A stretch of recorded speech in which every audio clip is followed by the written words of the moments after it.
සත්‍යවාදී ගවේෂණේ සමාජ විවරණය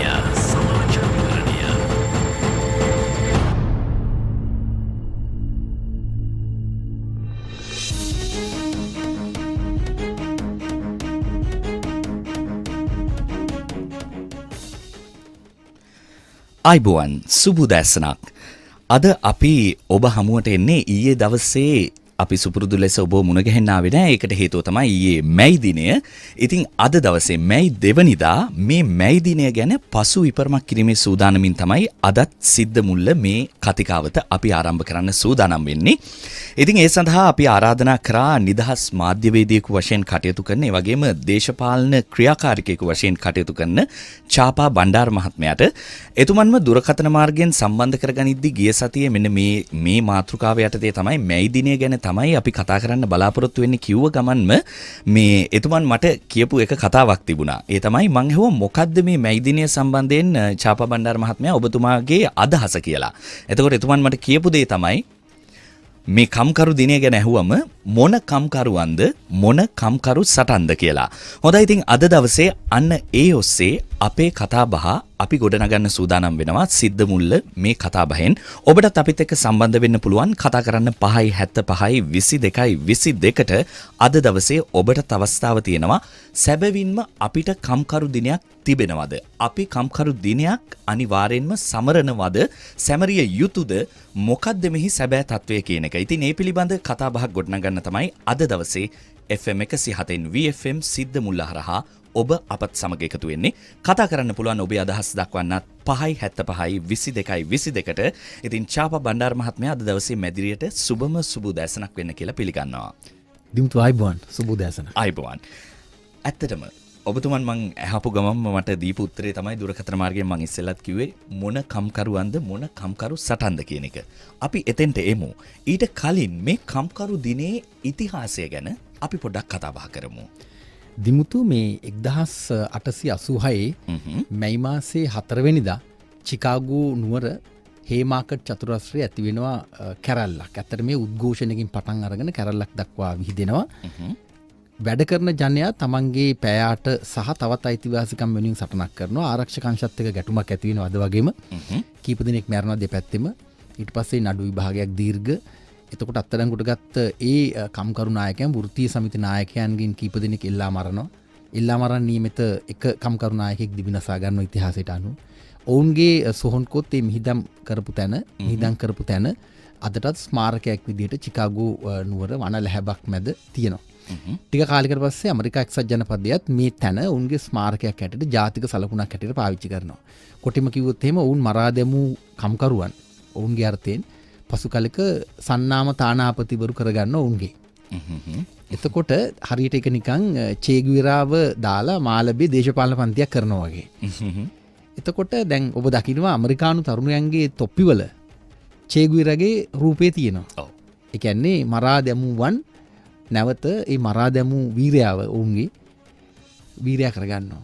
සන්නාම තානාපති කෙනෙක් හැටියට. ඇත්තට නෙවෙයි.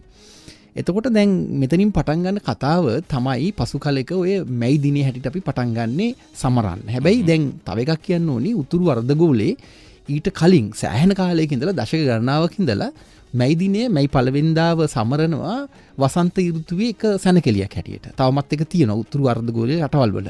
ඔවුන් ඒක සමරන්නේ සැනකෙලියක්. ඒක සම්බන්ධ නෑ මේ හේමාකට් සිද්ධියට සම්බන්ධ නෑ.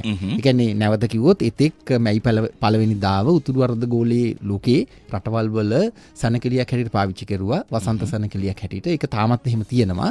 ඒ අතර මේ සිද්ධිය වෙනවා. මේ සිද්ධිය වෙනකොට නැවත කියන්න ඕනි අර ඒ දවස වන විට ඒ කියන්නේ 18 වෙනි සියවස වෙනකොට තීව්‍ර තැනකට එන මේ කාර්මික විප්ලවය කම්කරු අපි කම්කරු ගැන කතා කරමු. කම්කරුවාව හඳුනාගෙන ඔහු පිළිබඳ සාකච්ඡාවක් පටන් ගන්නවා. එතකොට එවකට ක්‍රියාකාරීව හිටපු සමාජවාදීන් කොමියුනිස්ට්වාදීන් එකට එකතු වෙලා පළවෙනි ජාත්‍යන්තරය පිහිටවනවා, දෙවෙනි ජාත්‍යන්තරය පිහිටවනවා. මේ දෙවෙනි ජාත්‍යන්තරය තමයි මැයි පළවෙනිදාව මැයි දිනය කම්කරුවන් සමරන්නට තෝරගන්නේ. ඊට පස්සේ එය ක්‍රමානුකූලව විවිධ රටවල් හරහා ලෝකේ සමහර තැන්වල පැතිරෙනවා. මම කියන්න උත්සාහ කරමින් ඉන්නේ දැන් මැයි පළවෙනිදාව එකක් ඓතිහාසික වශයෙන්. ඒ සැනකෙලියක්ව තිබූ දිනයක්.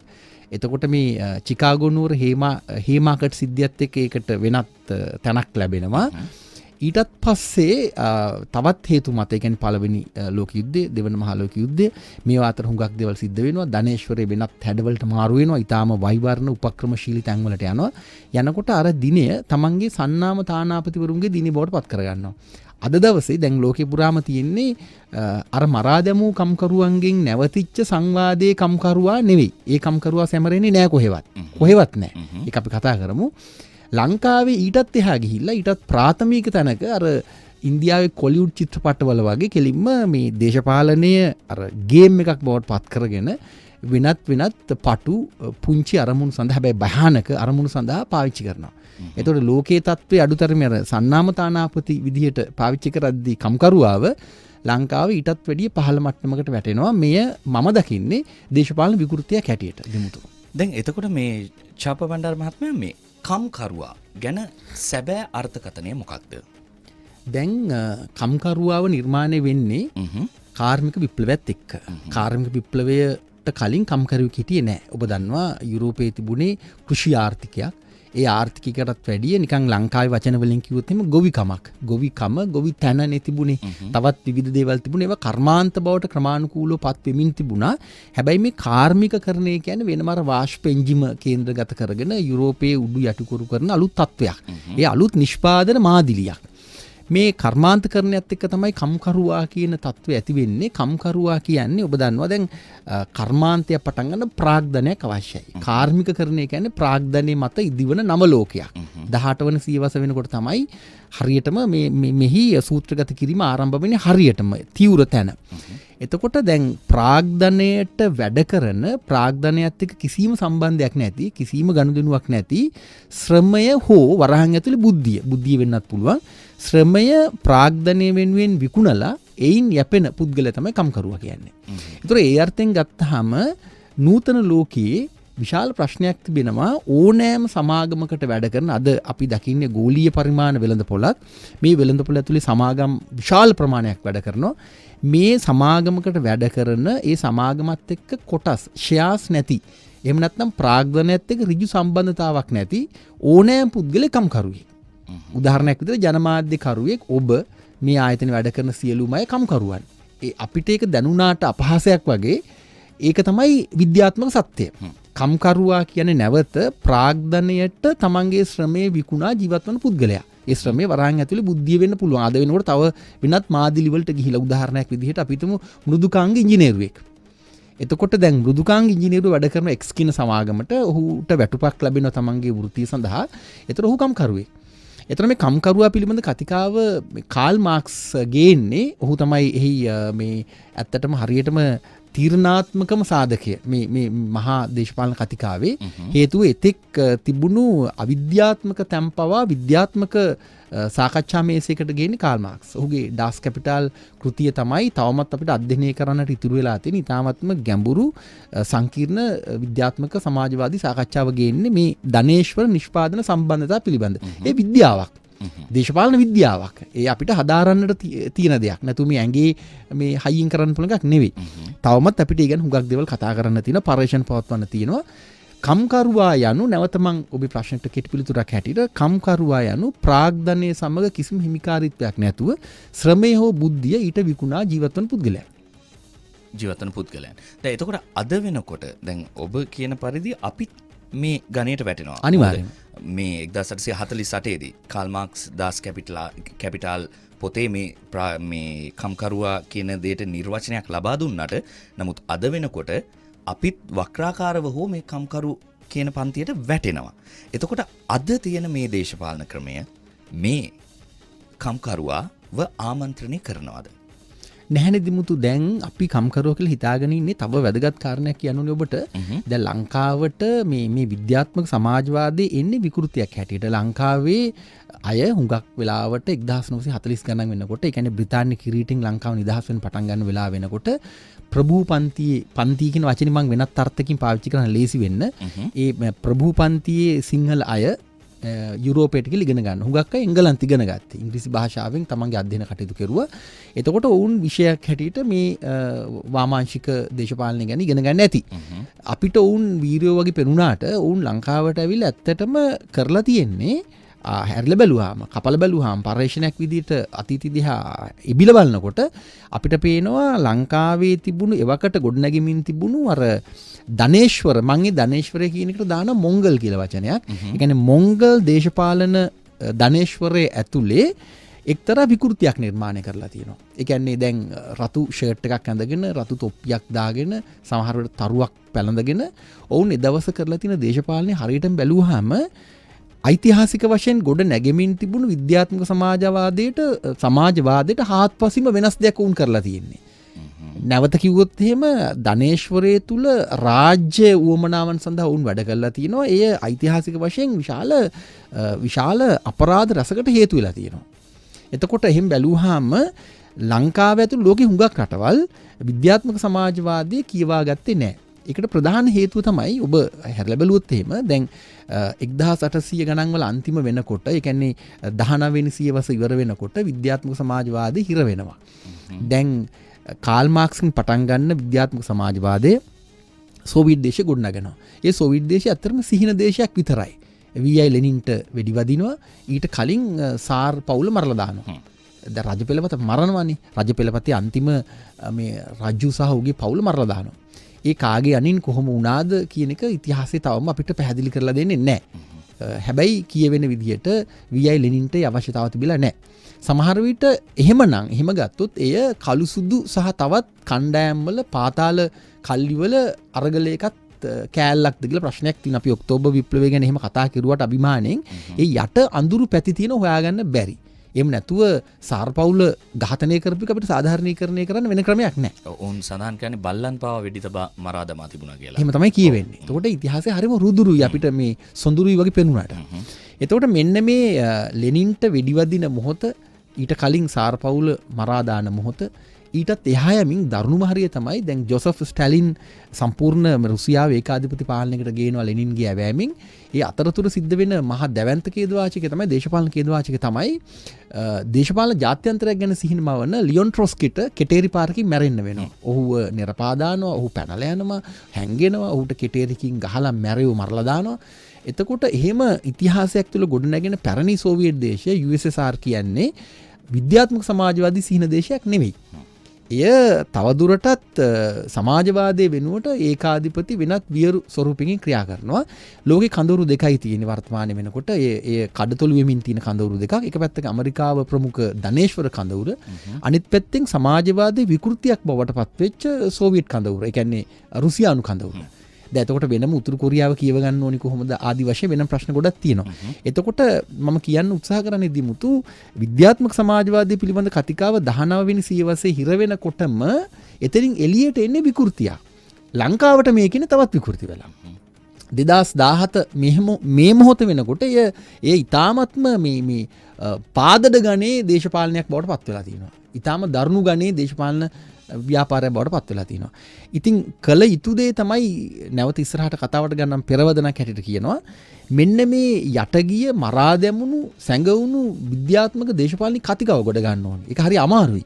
හේතුව තමයි දැන් ඔබ එළියේ ඔය මැයි පෙළපාලියට ගිහ හුඟ දිනේ උන් ඇහුවොත් එහෙම ඇයි මැයි පෙළපාලියට ආවේ කියලා උන්ට හේතුවක් නැහැ කියන්න. උන් දන්නේ මොකද්ද කරේවත් කියලා. ඒ කතා ඇහුවන වේදිකාවල හැම වේදිකාවම කියවෙච්ච කතා බැලුවනම් ඔබ ඇහුවන ඒව ඇතුලේ තියෙන ඉතාමත්ම අවිද්‍යාත්මක නොමේරු මෝඩ කතා.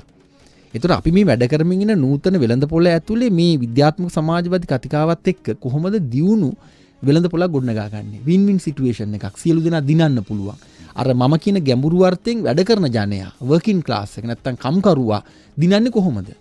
ඒතර මේක උබතෝ කෝටිකක් එක පැත්තකින් අනිත් පැත්තෙන් සංකීර්ණයක්. හැබැයි මේක ඇඟේ හයියෙන් මේ කියන විදිහට නම් කොහොමත්ම බේර ගන්න බෑ. මේ යන විදිහට වෙන්නේ අර මහා දැනුම් පද්ධතිය. සමාජවාදය කියන්නේ දැනුම් පද්ධතියක්. දේශපාලන විද්‍යාවක්. නැවත මම කියනවා ඒ මුළු දැනුම් පද්ධතියම යට යනවා. යට ගිහිලා විකෘතියක් නිර්මාණය වෙනවා. භයානකම තැන තමයි දිමුතු. දැන් ඔබ මට වැඩි බාල කෙනෙක්. ඊළඟ ජෙනරේෂන් එක ඔබෙන් පස්සෙන ජෙනරේෂන් එකට මේ දැනුම් පද්ධතිය සම්ප්‍රේෂණය වෙන්නෙම නැතු යයි. ඒ කියන්නේ එන්න පොත්පත් කියවන්නේ නැහැ. එතකොට විශ්වවිද්‍යාලවල පවයි සංවාදේ නැහැ. එතකොට ජනමාධ්‍ය ඇතුලේ කොහොමවත් ඒක ඇහෙන්නේ අපිට. එතකොට වෙන්න පුළුවන් නරකම දේ තමයි අපිට හිතා ගන්න බැරි කැත සතෙක් නිර්මාණය වෙයි. දේශපාලනඥයා කියලා. කැත සතෙක් නිර්මාණය වෙයි ඡන්දදායකයා කියලා. කැත සතෙක් නිර්මාණය වෙයි විප්ලවවාදියා කියලා. අද දකින මේ කැරලි පාරවල් දිගේ දකින කැරලි ඇත්තටම ත්‍රස්තවාදයක්නේ. ඒවා දේශපාලන නැගී හිටීම් කියලා කියන්න බෑනේ. දේපොළ විනාශ කරන, අනිත්‍යයට අපහාස කරන, පරිභව කරන, දේවල් නැති කරන, වැඩ කරන මිනිස්සුන්ගේ කකුලෙන් අදින. ඔබ බැලුවොත් දැන් දිමුතු මේ ලංකාවේ මේ වෙනකොට තියෙන බරපතල ප්‍රශ්නේ තමයි අපි හිතුවාට දැන් සූරා කෑම කියන යෙදුම එක අපි ඉස්සරහට කතා කරමු. ඒ වැරදිට අර්ථකථනය කරමින් ආයතන ඇතුලේ විකෘති සහගත තත්ත්ව නිර්මාණය කරන වැඩ කරන්න බැරි වෙනවා. දැන් ඇත්තටම අපි හිතන්නේ දැන් වැඩ කරන්න අවශ්‍ය පසුබිම කොයි වගේ වෙන්න ඕනි කියලාද? ඒ කියන්නේ එක පැත්තක සමාගමක් තියෙනවා, සමාගමකට වැඩ කරන මිනිස්සු කට්ටියක් ඉන්නවා. දැන් මේ මිනිස්සු කුලප්පු කරලා මේ වැරදි අදහස් දාලා ඔවුන්ව නොමග යවලා පිස්සු කෙලින්න පටන් ගත්තාම ආයතනයක් ඇතුළේ ආයතනයට දුවන්න බෑනේ. ඒ කියන්නේ ඒක එතකොට විකෘතියක් ඇත්තටම. දෙහිම සමාගම් වැහිලා ගිහිලා තියෙනවා. සමහර සමාගම් වල මේ හිමිකරුවන්ට වැඩ කරගන්න බැරි වෙලා තියෙනවා. ඒ වගේ ප්‍රශ්නයක් තියෙනවා දිමුතු. දැන් මේ ආයතනෙ ගත්තොත් දැන් මේ මාධ්‍ය ආයතනය ඔබ වැඩ කරන ආයතනය ඇතුලේ සංහිඳියාවක් ඇති කරගන්න ඕනනේ. එතකොට ඒ සංහිඳියාව ඇති කරගන්න දියුණු දේශපාලන කතිකාවක් ඕනේ. මේ ආයතන හිමිකරුවන්, මේ ආයතනට වැඩ කරන ඔබ වගේ ජනමාධ්‍යකරුවන් අතර හොඳ දියුණු දේශපාලන කතිකාවක්. එහෙම නැතු ඔබ ද්වේෂ සහගත තැනකට ඇවිල්ලා උදේ පාන්දර වැඩ පටන් ගත්තොත් මේ ආයතනෙ කඩා වැටෙනවා. ඔව්. ආයතනෙ කඩා වැටුනහම අපිට ඉඳ ගන්නවත් තැනක් නැහැ. සංවාදේ පැත්තක තියලා. එතකොට සියල්ල ගොඩනගන කතිකාවකට අපි එන්නේ කොහොමද? මැයි දිනය ඒ සඳහා ඇත්තටම මේ බාධාවක්. ඊයේ දවසේ කෙරුවේ මිනිසුන්ගේ මේ දේපොළ මහා ධනස්කන්ධයක් නැති කරලා කාලේ විනාශ කරලා දාලා මේ ස්වභාවික තත්ත්වයන් පරිසරය කියලා අපි කියමු ඒ විනාශ කරලා පාරවල් නැති කරලා මොකද්ද අපි කෙරුවේ? මුකුත් දිනාගත්තේ නැහැ. ඇත්තටම අපිට ඊයේ දවසේ වෙන් කරාන ලංකාවේ මේ විශාල සම්මේලන පවත්වන්න. ශාලා ඇතුලේ දැනුම බෙදා ගන්න පුළුවන්. පාසල් මට්ටමින්, විශ්වවිද්‍යාල මට්ටමින්, පාර්ලිමේන්තුව ඇතුලේ වාද විවාද මේ දැනුම බෙදා ගන්න දෙයක් කරා නම් ඊට ලොකු දෙයක් කරන්න තිබුණා. එහෙම කරේ නෑ. මේ විනාශ කර මුදල් ටික ඇත්තටම විශාල ප්‍රමාණයක සමාජ ප්‍රගමනය සඳහා වැඩවලට යොදවන්න තිබුණා. මගේ යෝජනාව. පස්රද්ද කීයක්ද? එතකොට මේ විනාශ කරපු කාලේ දවසක්ම නැවතුණා ලංකාවේ අපරාධේ. එතකොට මම කියන්නේ මේක නෙමෙයි අපි කරන්න ඕනි. මේක විකෘතියක් මගේ යෝජනාව දිමුතු. මේක විකෘතියක්. හරි. චාප බණ්ඩාර මහත්මයා තමයි නිදහස් මාධ්‍යවේදී, ඒ වගේම ක්‍රියාකාරී දේශපාලනයේ ක්‍රියාකාරියෙකු ලෙස කටයුතු කරනවා. අපි අද දවසේ කතා බහ කරන්න බලාපොරොත්තු වෙන්නේ මේ මැයි 1 වෙනිදා. සැබවින්ම කම්කරු දිනය අපි සමරනවද? නැත්නම් මොකද්ද ඇත්තටම සිද්ධ වෙන්නේ? චාප බණ්ඩාර මහත්මයාගේ වචනෙන් කියනවා නම් මොන කම්කරුවන්ද, මොන කම්කරු දිනයක්ද? ඔබට අවස්ථාව තියෙනවා කතා කරන්න පුළුවන් 575 22 22ට සම්බන්ධ වෙන්න පුළුවන්. ඔබේ අදහස් දක්වන්න මේ සම්බන්ධයෙන්. අපි නැවතත් කතා බහට යමු. දැන් ඔබේ අදහස අනුව චාප බණ්ඩාර මහත්මයා මේ 1957 තමයි කම්කරු දිනය නිවාඩු දිනයක් බවට පත් කරන්නේ. ඉතින් නිදහස් පක්ෂය බව මහා ඉහළින් කතා කරනවා අපි තමයි කම්කරු දිනය නිවාඩු දිනයක් බවට පත් කරෙත් කියන එක. දැන් එතකොට ඒ අතර වාරේ කාලය පුරාවට කම්කරු සටන් කිසිම විදියක ලංකාව තුල ඇති වෙලා නැද්ද? කම්කරු සටන් වගේව ඇති වෙලා තියෙනවා. මම නැවත ඔබට යෝජනා කරනවා මේ දින කැලෙන්ඩරයක් හොයාගෙන මේ දිනේ මේ දේවල් වුණා කියලා අපිට හොයාගන්න පුළුවන් සහ ඒවා කතා කරන්න පුළුවන්. නමුත් මම අර ඔබ කියපු නිවාඩු දිනයක් බවට පත් කරපු කතාවම ඒ ඉතිහාස සටහනම ඇත්තටම වෙනස් කරන්න ඕන එකක්. මේ කතාව කිව්වම උගක් අයට කේන්ති යන්න පුළුවන්. කම්කරු දිනේ වැඩ කරන්න ඕන අපි. මගේ යෝජනාව. ඇයි අපි නිවාඩු ගන්නෙ? දැන් ප්‍රශ්නේ තියෙන්නේ දිමුතු ලෝක පරිමාණ ආර්ථික අවපාතයක් තියෙනවා. ඒ ගෝලීය පරිමාණ ප්‍රශ්නයක්. ලංකාවත් සෑහෙන මූණ දෙන තත්වයට ලෝකේ පුරාම ඇති වෙලා තියෙන විශාල ප්‍රශ්නයක්. ජනගහනය වැඩි වෙනවා. එතකොට ධනේශ්වරය ගත්ත සමහර තීරණ වැරදිලා තියෙනවා. හැබැයි ධනේශ්වරය නිසා තමයි ලෝකෙ දියුණුනේ. අද අපි මේ පාවිච්චි කරන තාක්ෂණය නිර්මාණය වෙන්නේ මහා කඳවුරේ. එතකොට දැන් ප්‍රශ්නේ තියෙන්නේ අපි යා යුත්තේ කොයි දිශාවටද? ප්‍රශ්නයක් තියෙනවා අපිට. දැන් අපි ලංකාවට ආවොත් අපි කර්මාන්ත දියුණු කරන්නේ කොහොමද? කර්මාන්ත එපාද? ඕනිනේ. කර්මාන්ත තියනවා නම් අනිවාර්යයෙන්ම කම්කරුවෙක් ඉන්නවා. ඒ කියන්නේ දැන් මෙහෙම නැවත වැදගත් කතාවක් මම සනිටුහන් කරන්න කැමති දෙමුතු ඉස්සරහට මෙතනදී නැවත. මේවා ටිකක් සමහර විට මේ අහන අයට බර වැඩි වගේ වෙන්න පුළුවන්. නමුත් වැදගත් මේ සාකච්ඡාව විසරට ගෙනියන්න. ඇත්තටම දැන් කාල් මාක්ස්ගේ අධ්‍යයනයට මූලික වෙන්නෙම මේ අපි ගත්තොත් හරියටම පුද්ගලික දේපොළ ක්‍රමය. ඒකම නැවත විස්තර කෙරුවොත් එහෙම ඉගෙන ගන්න කෙනෙකුට තේරුම් ගන්න දැන් මේ සියල්ල පදනම් වෙන්නේ පරිණාමීය ක්‍රියාවලිය යථාර්ථයක් කියන කතාව මත.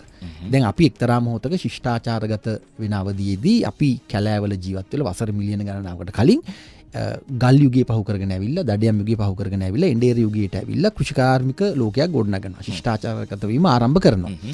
දැන් මේ යථාර්ථයක් ඇත්තක් කියන තැන ඉඳන් තමයි මේ දේශපාලන යෝජනා මම ගේන්නේ. ඉතිහාසය කියවන්න වෙන්නේ එහෙමයි. එතකොට අර එඬේර යුගයේ වගේ වෙනකොට කෘෂිකාර්මික ලෝකේ ගොඩනගනකොට අපි පොළවෙන් කැල්ලක් වෙන් කර ගන්නවා. එතකොට පවුල ගොඩනගනවා. එතෙක් අපිට පවුල් තිබුණේ නැහැ. දැන් කුරුල්ලන්ට පවුල් නැහැනේ. උන් කැදැල්ලක් හැදුවා, තමන්ගේ වර්ගයා බෝ කෙරුවා, ජනනේ ප්‍රතිජනනේ පොදුවේ සිද්ධ වුණා. උන් විසිර යනවා. උන්ට අයිති ගස් නැහැ. අපි තමයි ඉස්සර වෙලාම මේ පරිණාමීය ක්‍රියාවලියේදී හෝමෝ ඉරෙක්ටස් අවදි පහු කරගෙන ඇවිල්ලා දේපොළ අයිති කරගත්තේ. මෙන්න මගේ ඉඩම. දැන් පුද්ගලික දේපොළ ක්‍රමයේ මත පවුල ගොඩ නැගෙනවා. මේ පවුල මත තමයි රාජ්‍ය ගොඩ නැගෙන්නේ. මම මේ පෙන්වන්නේ ඓතිහාසික දේශපාලන විශ්ලේෂණයක්. එතකොට පුද්ගලික දේපොළ ක්‍රමය, ඊට පස්සේ පවුල, රාජ්‍ය. ලෝකේ තිබෙන සියලුම සංවිධාන මේ සූත්‍රයට දාන්න පුළුවන්. ලෝකේ තිබෙන ඕනෑම වෙළඳ සමාගමක් අවසානයේ පවුල් කීපයක්, ඊට පස්සේ නැවත පුද්ගලික දේපොළ ක්‍රමය. වෙන ක්‍රමයක් නැහැ. ඒතර මේ තමයි ධනේශ්වරයේ පදනම. පුද්ගලික දේපොළ ක්‍රමේ නැත්තම් ධනේශ්වරයක් නැහැ. ඒතර ධනේශ්වරය බිඳින්න නම් පොදු දේපොළ ක්‍රමයකට යන්න ඕනේ. දැන් සිහින දේශයේ විදිහට අපි නම් කරන සෝවියට් දේශය එදා උත්සාහ කෙරුවා ඒ දේ කරන්න, හරි ගියේ නැහැ. ඔබ කියවන්න පොතක් තියෙනවා මේ කතා කියන්නේ සරල කරන්න කතාව. පාසල් ශිෂ්‍යාවන්ට එහෙම අපිට වැඩිහිටියන්ට ඇත්තටම කතා කරලා වැඩක් නැහැ දිමුතු. මම මේ කතා කරන්නේ මේ අවුරුදු 15 18 19 වගේ පරම්පරාවට කතා කරන කියලා හිතාගෙන. සමුගනිමු ගුල්සාරි කියලා පොතක් තිබෙනවා. මේ පොත කියවන්න, මේ පොත කියවනකොට තේරෙනවා මේ සෝවියට් දේශයට මොකද වුනේ කියලා. නිකන් කියවගෙන යනකොට අපිට අදහසක් ඇති වෙනවා කොහොමද මේ සිහින දේශයේ බිඳ වැටෙන්නට යම් කරුණු කාරණා හේතුපාදක වෙන්නේ කියලා. එතකොට දැන් මම කියාගෙන එන්නේ විද්‍යාත්මක සමාජවාදයේ යථාර්ථයක් කරන්න නම් පොදු දේපොළ ක්‍රමයකට යන්න ඕනේ. ඔබටවත් මටවත් අයිති දේපොළක් නැති වෙන්න ඕනේ. සරල භාෂාවේ. පොදු දේපොළ ක්‍රමයේ මත තමයි ලෝකය සුවදායක තනක් බවට පත් කරන්න පුළුවන්. දැන් ඔබ කැමති නම් ඔබට පුළුවන් නම් අද දවසේ මේ වැඩසටහන තුල විකාශය කරන්න අපි අහමු ජෝන් ලෙනන්ගේ ඉමැජින් ගීතය. ඉමැජින් ගීතයේ තමයි මේ සම්පූර්ණ කතාව තියෙන්නේ. කාට හරි තේරුම් ගන්න ඕන නම් ඉමැජින් ගීතයේ පදපෙළි අරගෙන බලන්න. පුද්ගලික දේපොළ ක්‍රමයක් නැති, දේශ සීමාවල් නැති, ජාතියක් නැති, ආගමක් නැති ලෝකයක් හැදෙනවා. ඊටාම සොඳුරු ලෝකයක්. ඒතකොට ඔබටත් මටත් බෙදා ගන්න, වෙන් කර ගන්න, අයිති කර ගන්න දේවල් නැහැ. ඒක තමයි මේ ජෝන් ලෙනන්ගේ මේ ඇත්තටම ඒක ඓතිහාසික කියවීමක්. ඔහුට යම් වාමාංශික දේශපාලන නැඹුරුවක් තිබුණා. එතකොට ඒ ගීතේ පදවැල් ඉතාමත්ම අපූර්වට මම මේ කියන කතාව කියන. හැබැයි යුතෝපියානු සිහිනයක්. ඒක යථාර්ථයක් කරගන්න බෑ. මේ පවතින තත්වයන් තුල අනිවාර්යම ලෝකයේ තිබෙන්නේ පුද්ගලික දේපොළ ක්‍රමයක්. පුද්ගලික දේපොළ ක්‍රමය තමයි ධනේශ්වරය. එහෙමනම් අපිට යථාර්ථය පිළි අරගෙන තමයි කතා කරන්න සිද්ධ වෙන්නේ. දැන් ওই ජනතා විමුක්ති පෙරමුණ වගේ පක්ෂයක් හිතුවොත් අපිට බලය දීපල් අපි මේ කරන්නම් කියලා කරන්න වෙන ක්‍රමයක් නැහැ දිමුතු. ඒ කියන්නේ පවතින මේ ධනේශ්වර ආකෘතිය ඇතුලේ තමයි මේ ගේම් එක ප්ලේ කරන්න වෙන්නේ. දැන් උදාහරණයක් විදිහට දැන් විධායකේ ව්‍යවස්ථාදායකේ අධිකරණය. දැන් ජවීපේ මුළු ආණ්ඩු මතට ගත්තත් අපි හිතමු ජනාධිපතිවරයා, අගමැතිවරයා, මුළු කැබිනට් එකම ජවීපේ වුණා කියලා. මොකක්ද ආකෘතිය? විධායකේ ව්‍යවස්ථාදායකේ අධිකරණය. ඒතකොට ලෝකේ පුරා මේ බල ත්‍රිත්වය වැඩ කරන විදිහක් තියෙනවා. ප්‍රජාතන්ත්‍රවාදයේ හකුළු වල වෙන මොකක් හරි උතුරු කොරියාව වගේ කරන්න පුළුවන් වෙයි. නමුත් ප්‍රජාතන්ත්‍රවාදී පිළිගන්නවා නම්, මේ පවතින තත්ත්වයන් පිළිගන්නවා නම්, වෙළඳපොළ බලවේග පිළිගන්නවා නම් වෙන ආකෘතියක් නැහැ. ඒතර මේ පවතින තත්ත්වයේ ඇතුලේ තමයි අපිට මේ ගනුදෙනු බේරගන්න වෙන්නේ. එහෙම නැත්නම් ලෝකෙම කුඩු කරලා අර ට්‍රොස්කි නවත්තපු තැනින් විද්‍යාත්මක සමාජවාදී ජාත්‍යන්තරයක් හදන්න ඕනි. අර ඉමැජින් ගීතයේ තියෙන විදිහට. ඒක සිහිනයක් නේ, යුතෝපියානු සිහිනයක්. ඒ සිහිනේ පැත්තක තියෙද්දි කරන්න වෙන්නේ අපිට පවතින තත්ත්වයන් තුළ වින් වින් සිටුේෂන් එකක් හදාගන්න එක. කොහොමද හැමෝම දිනන්නේ? දැන් මේ ජනමාධ්‍ය ආයතන හිමිකරුවා දිනනවා. මේ ආයතනයේ ප්‍රචාරණ දැන්වීම් දෙන අය දිනනවා. වැඩ කරන අය දිනනවා. මේක තමයි සටන වෙන්න ඕනි. වෙන ක්‍රමයක් නෑ දැනට. ඒක තමයි එකම ක්‍රමය.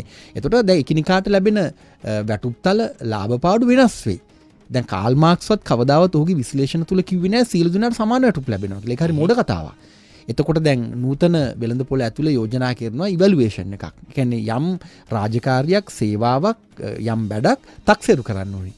ඇත්තනේ දිමුතු. දැන් ආයතනයක නිකම්ම ඉඳගෙන ඉන්න කෙනෙකුයි තමන්ගේ බුද්ධිය, නිර්මාණශීලී බව, මේ අර අපි කියන්නේ ටැලන්ට්ස් කියලා, බෝන් ටැලන්ට්ස් පාවිච්චි කරලා අලුත් වැඩක් කරන කෙනෙකු සමාන වෙන්නේ නැහැ නේ. එතකොට අනිවාර්යයෙන්ම වැටුප්තලවල විෂමතාවක් තියෙනවා. වැටුප්තල ලෝකේ කොහෙවත් සමාන කරන්න බෑ. එහෙම කරන්න හැදුවොත් ඒක ශිෂ්ටාචාරයටම කරන අපහාසයක්. ඔබ දන්නවා දැන් සමහර විට මට නැති විශේෂ නිපුණතාව ඔබට තියෙන්න පුළුවන්. හැබැයි එක තැනකට අපි එකඟ වෙන්න ඕනි සියලුම මිනිස්යන්ට සාධාරණව නිදහසේ ජීවත් වෙන්න පුළුවන් බේසික් අවම තත්ත්වයන් හැදෙන්න ඕනේ. දැන් කියුබාව උත්සාහ කරේ ඒකට තමයි. සියලුම අයට ජීවත් වෙන්න ගෙදරක්, එතකොට විදුලිය, ජලය, උදේට කිරි වීදුරුවක්, හැමෝම සතුටින් ජීවත් වෙන්න පුළුවන් වටපිටාවක්. ඒ තත්ත්වයන් නිර්මාණය වෙන්න ඕනි. දැන් මේ ආයතන ගත්තාම හැමෝටම එක්තරා සාධාරණ මූලික තැනක තියන්න ඕනි ඔවුන්. හැබැයි එතනින් එහාට දේවල් ඇති කරගන්න නම් වෙනස් මානවලට අපිට යන්න වෙනවා. මේ දැන් තියෙන තත්ත්වය තුළ දැන් මේ එළිය ඇහෙන සටන් පාට උද්ඝෝෂණ ඇතුලේ එහෙම නිර්මාණශීලී ලෝකයක් හදන්න බෑ. ඒක ඊටාම මේ ඊටාම පාදඩ ගන්නේ. මං කියන්නේ දැන් ඇත්තටම ඒකට පාදඩ කරන්නේ දේශපාලනයක් කියලා. ඒ කියන්නේ අපි කිව්වහම දැන් දීපියව්, වරෙව්, ගහපියව්, මරපියව් කිව්වහම ආයතන දුවන්න බෑනේ දිමුතු. දැන් මේ එළියේ කෑ ගහන දේවල් ඇහුනහම සමාගමක් දුවන්න බෑ. ඔව්. සමාගමක් දුවන්නම් බෑ. එතකොට දැන් අපි හිතනවද මේ ආයතන හිමිකරුවන් නැති කරලා ආයතන වල ඉන්න පරිපාලන මේ තීරුවම නැති කරලා දාලා අපිට වැඩ කරන්න පුළුවන් කියලා. එහෙම ක්‍රමයක් නැහැනේ. දැන් වැඩ කරන මිනිස්සුන්ගේ ආණ්ඩුව කියන්නේ මොකද්ද? එහෙම ක්‍රමයක් නැහැ. අපි එක්කෝ නියෝජිත ප්‍රජාතන්ත්‍රවාදී තෝරගන්න ඕනි. එහෙම නැත්නම් ඍජු ප්‍රජාතන්ත්‍රවාදී තෝරගන්න ඕනි. අපි දැන් තෝරගෙන තින්නේ නියෝජිත ප්‍රජාතන්ත්‍රවාදය. ඒතර මේ අර ග්‍රීක යුගයේ, රෝම යුගයේ ආදි වශයෙන් ඓතිහාසික වශයෙන් ගලාගෙන එන ක්‍රමයක්. අපි වෙනස් ක්‍රමයක් යෝජනා කරනවා නම් මොකක්ද ඒ ක්‍රමය? ඒතර දැන් ජවීපී වගේ පක්ෂයක් ආණ්ඩුවක් අතර ගත්තොත් තනිකරම ජනාධිපතිවරයා, අගමැතිවරයා, කැබිනට් එක අපි හිතමු මුළු 225ම ජවීපී කියලා. ඔවුන්ට අලුත් ක්‍රමයක් තියනවාද? හොරගම් කරන්න නැතුව ඉන්න පුළුවන් කාට හරි. අපි කියන අපි හොරගම් කරන්නේ නැහැ. අපි හිතමු අපි අක්‍රමිකත නවත්තනවා. එතකොට අපි නීතිය සාධාරණව මේ ක්‍රියාවට යොදවනවා. දැන් එතනට එමු අපි නීතිය සාධාරණ ක්‍රියාවට යොදවන්නේ කොහොමද? නීති කියන්නේ මුදල්. දැන් එතකොට අපි යෝජනා කරනවාද මුදල් ගන්න නැති නීති සේවාවක්. එහෙම යෝජනා කෙරුවොත් ඇයි නීතිඥවරු දෙන්නෙක් දෙපැත්තට වෙලා දෙන්නෙකුට කතා කරන්නේ? දැන් ඔබටයි මටයි ගනුදෙනුවක් වෙනවා බේර ගන්න. ඔබ ගිහිල්ලා නඩුවක් දැම්මා. ඒතර ඔබට නීතිඥවරු නොමිලේ පෙනී හිටිනවා, මටත් නොමිලේ පෙනී හිටිනවා. එතකොට කොහොමද මේ නඩුව දිනන්නේ? එහෙම ක්‍රමයක් ලෝකේ නැහැ. ඒතකොට දැන් රෝමන් ඩච් ඊට පස්සේ ඉංග්‍රීසි නීතිය දැන් ලෝකේ ක්‍රියාත්මක වෙන විදිහක් තියෙනවා. හැබැයි අපිට සාධාරණ යෝජනාවක් ගේන්න පුළුවන් මෙන්න මේ හරියදී ගාස්තුව සීමා කරන්න. ඒකත් හරි අමාරුයි. අපිට මේ යෝජනා කරන්න බෑ. දැන් ලංකාවේ කවුරුත් දන්නේ නැති වුණාට නීතිඥවරු අය කරන මුදල් ගණනේ වෙන්නේ නැහැ නේ. කැමති මුදලක් අය කරන්න ඕන. ඒකත්. එතකොට සීමාවක් නැහැ. අපි සීමාවක් පනවන්නේ කොහොමද? ඒතර අපි කියනවාද මෙන්න මේ නඩුවට මෙන්න මෙච්චර අය කරන්න. එහෙම ක්‍රමයක් ලෝකේ නැහැ. ඒතර මේ පවතින තරඟකාරී වෙළඳපොළ ඇතුලේ අපි කොහොමද වඩා යහපත් සමාජයක් ගොඩනගන්නේ කියන එක තමයි අපේ තර්කය වෙන්න ඕනි. හොයා බැලීම වෙන්න ඕනි. අපි එතෙන්ට එමු. අපි අවස්ථාව ලබා දෙමු. අද දවසේ චාපා බණ්ඩාර මහත්මයා තමයි අපිත් එක්ක කතා බහට යොමු වෙන්නේ. සැබවින්ම කම්කරු දිනයක් අපිට තියෙනවද? අපිට සැමරිය යුතු යමක් තියෙනවද ඒ තුල කියන එක සම්බන්ධයෙන් අපි කතා බහ කරන්න බලාපොරොත්තු වෙනවා. දුරකථන මාර්ගයෙන් අපිත් එක්ක සම්බන්ධ වෙලා ඉන්නවා සුරේෂ් කුමාර අඟුරාතොටින්, ඒ වගේම වැල්ලම්පිටින් අජිත්. සුරේෂ් කුමාර මහත්මයා සුබ උදෑසන. දුරකථන මාර්ග විසන්ධි වෙලා මං දන්නේ. අජිත්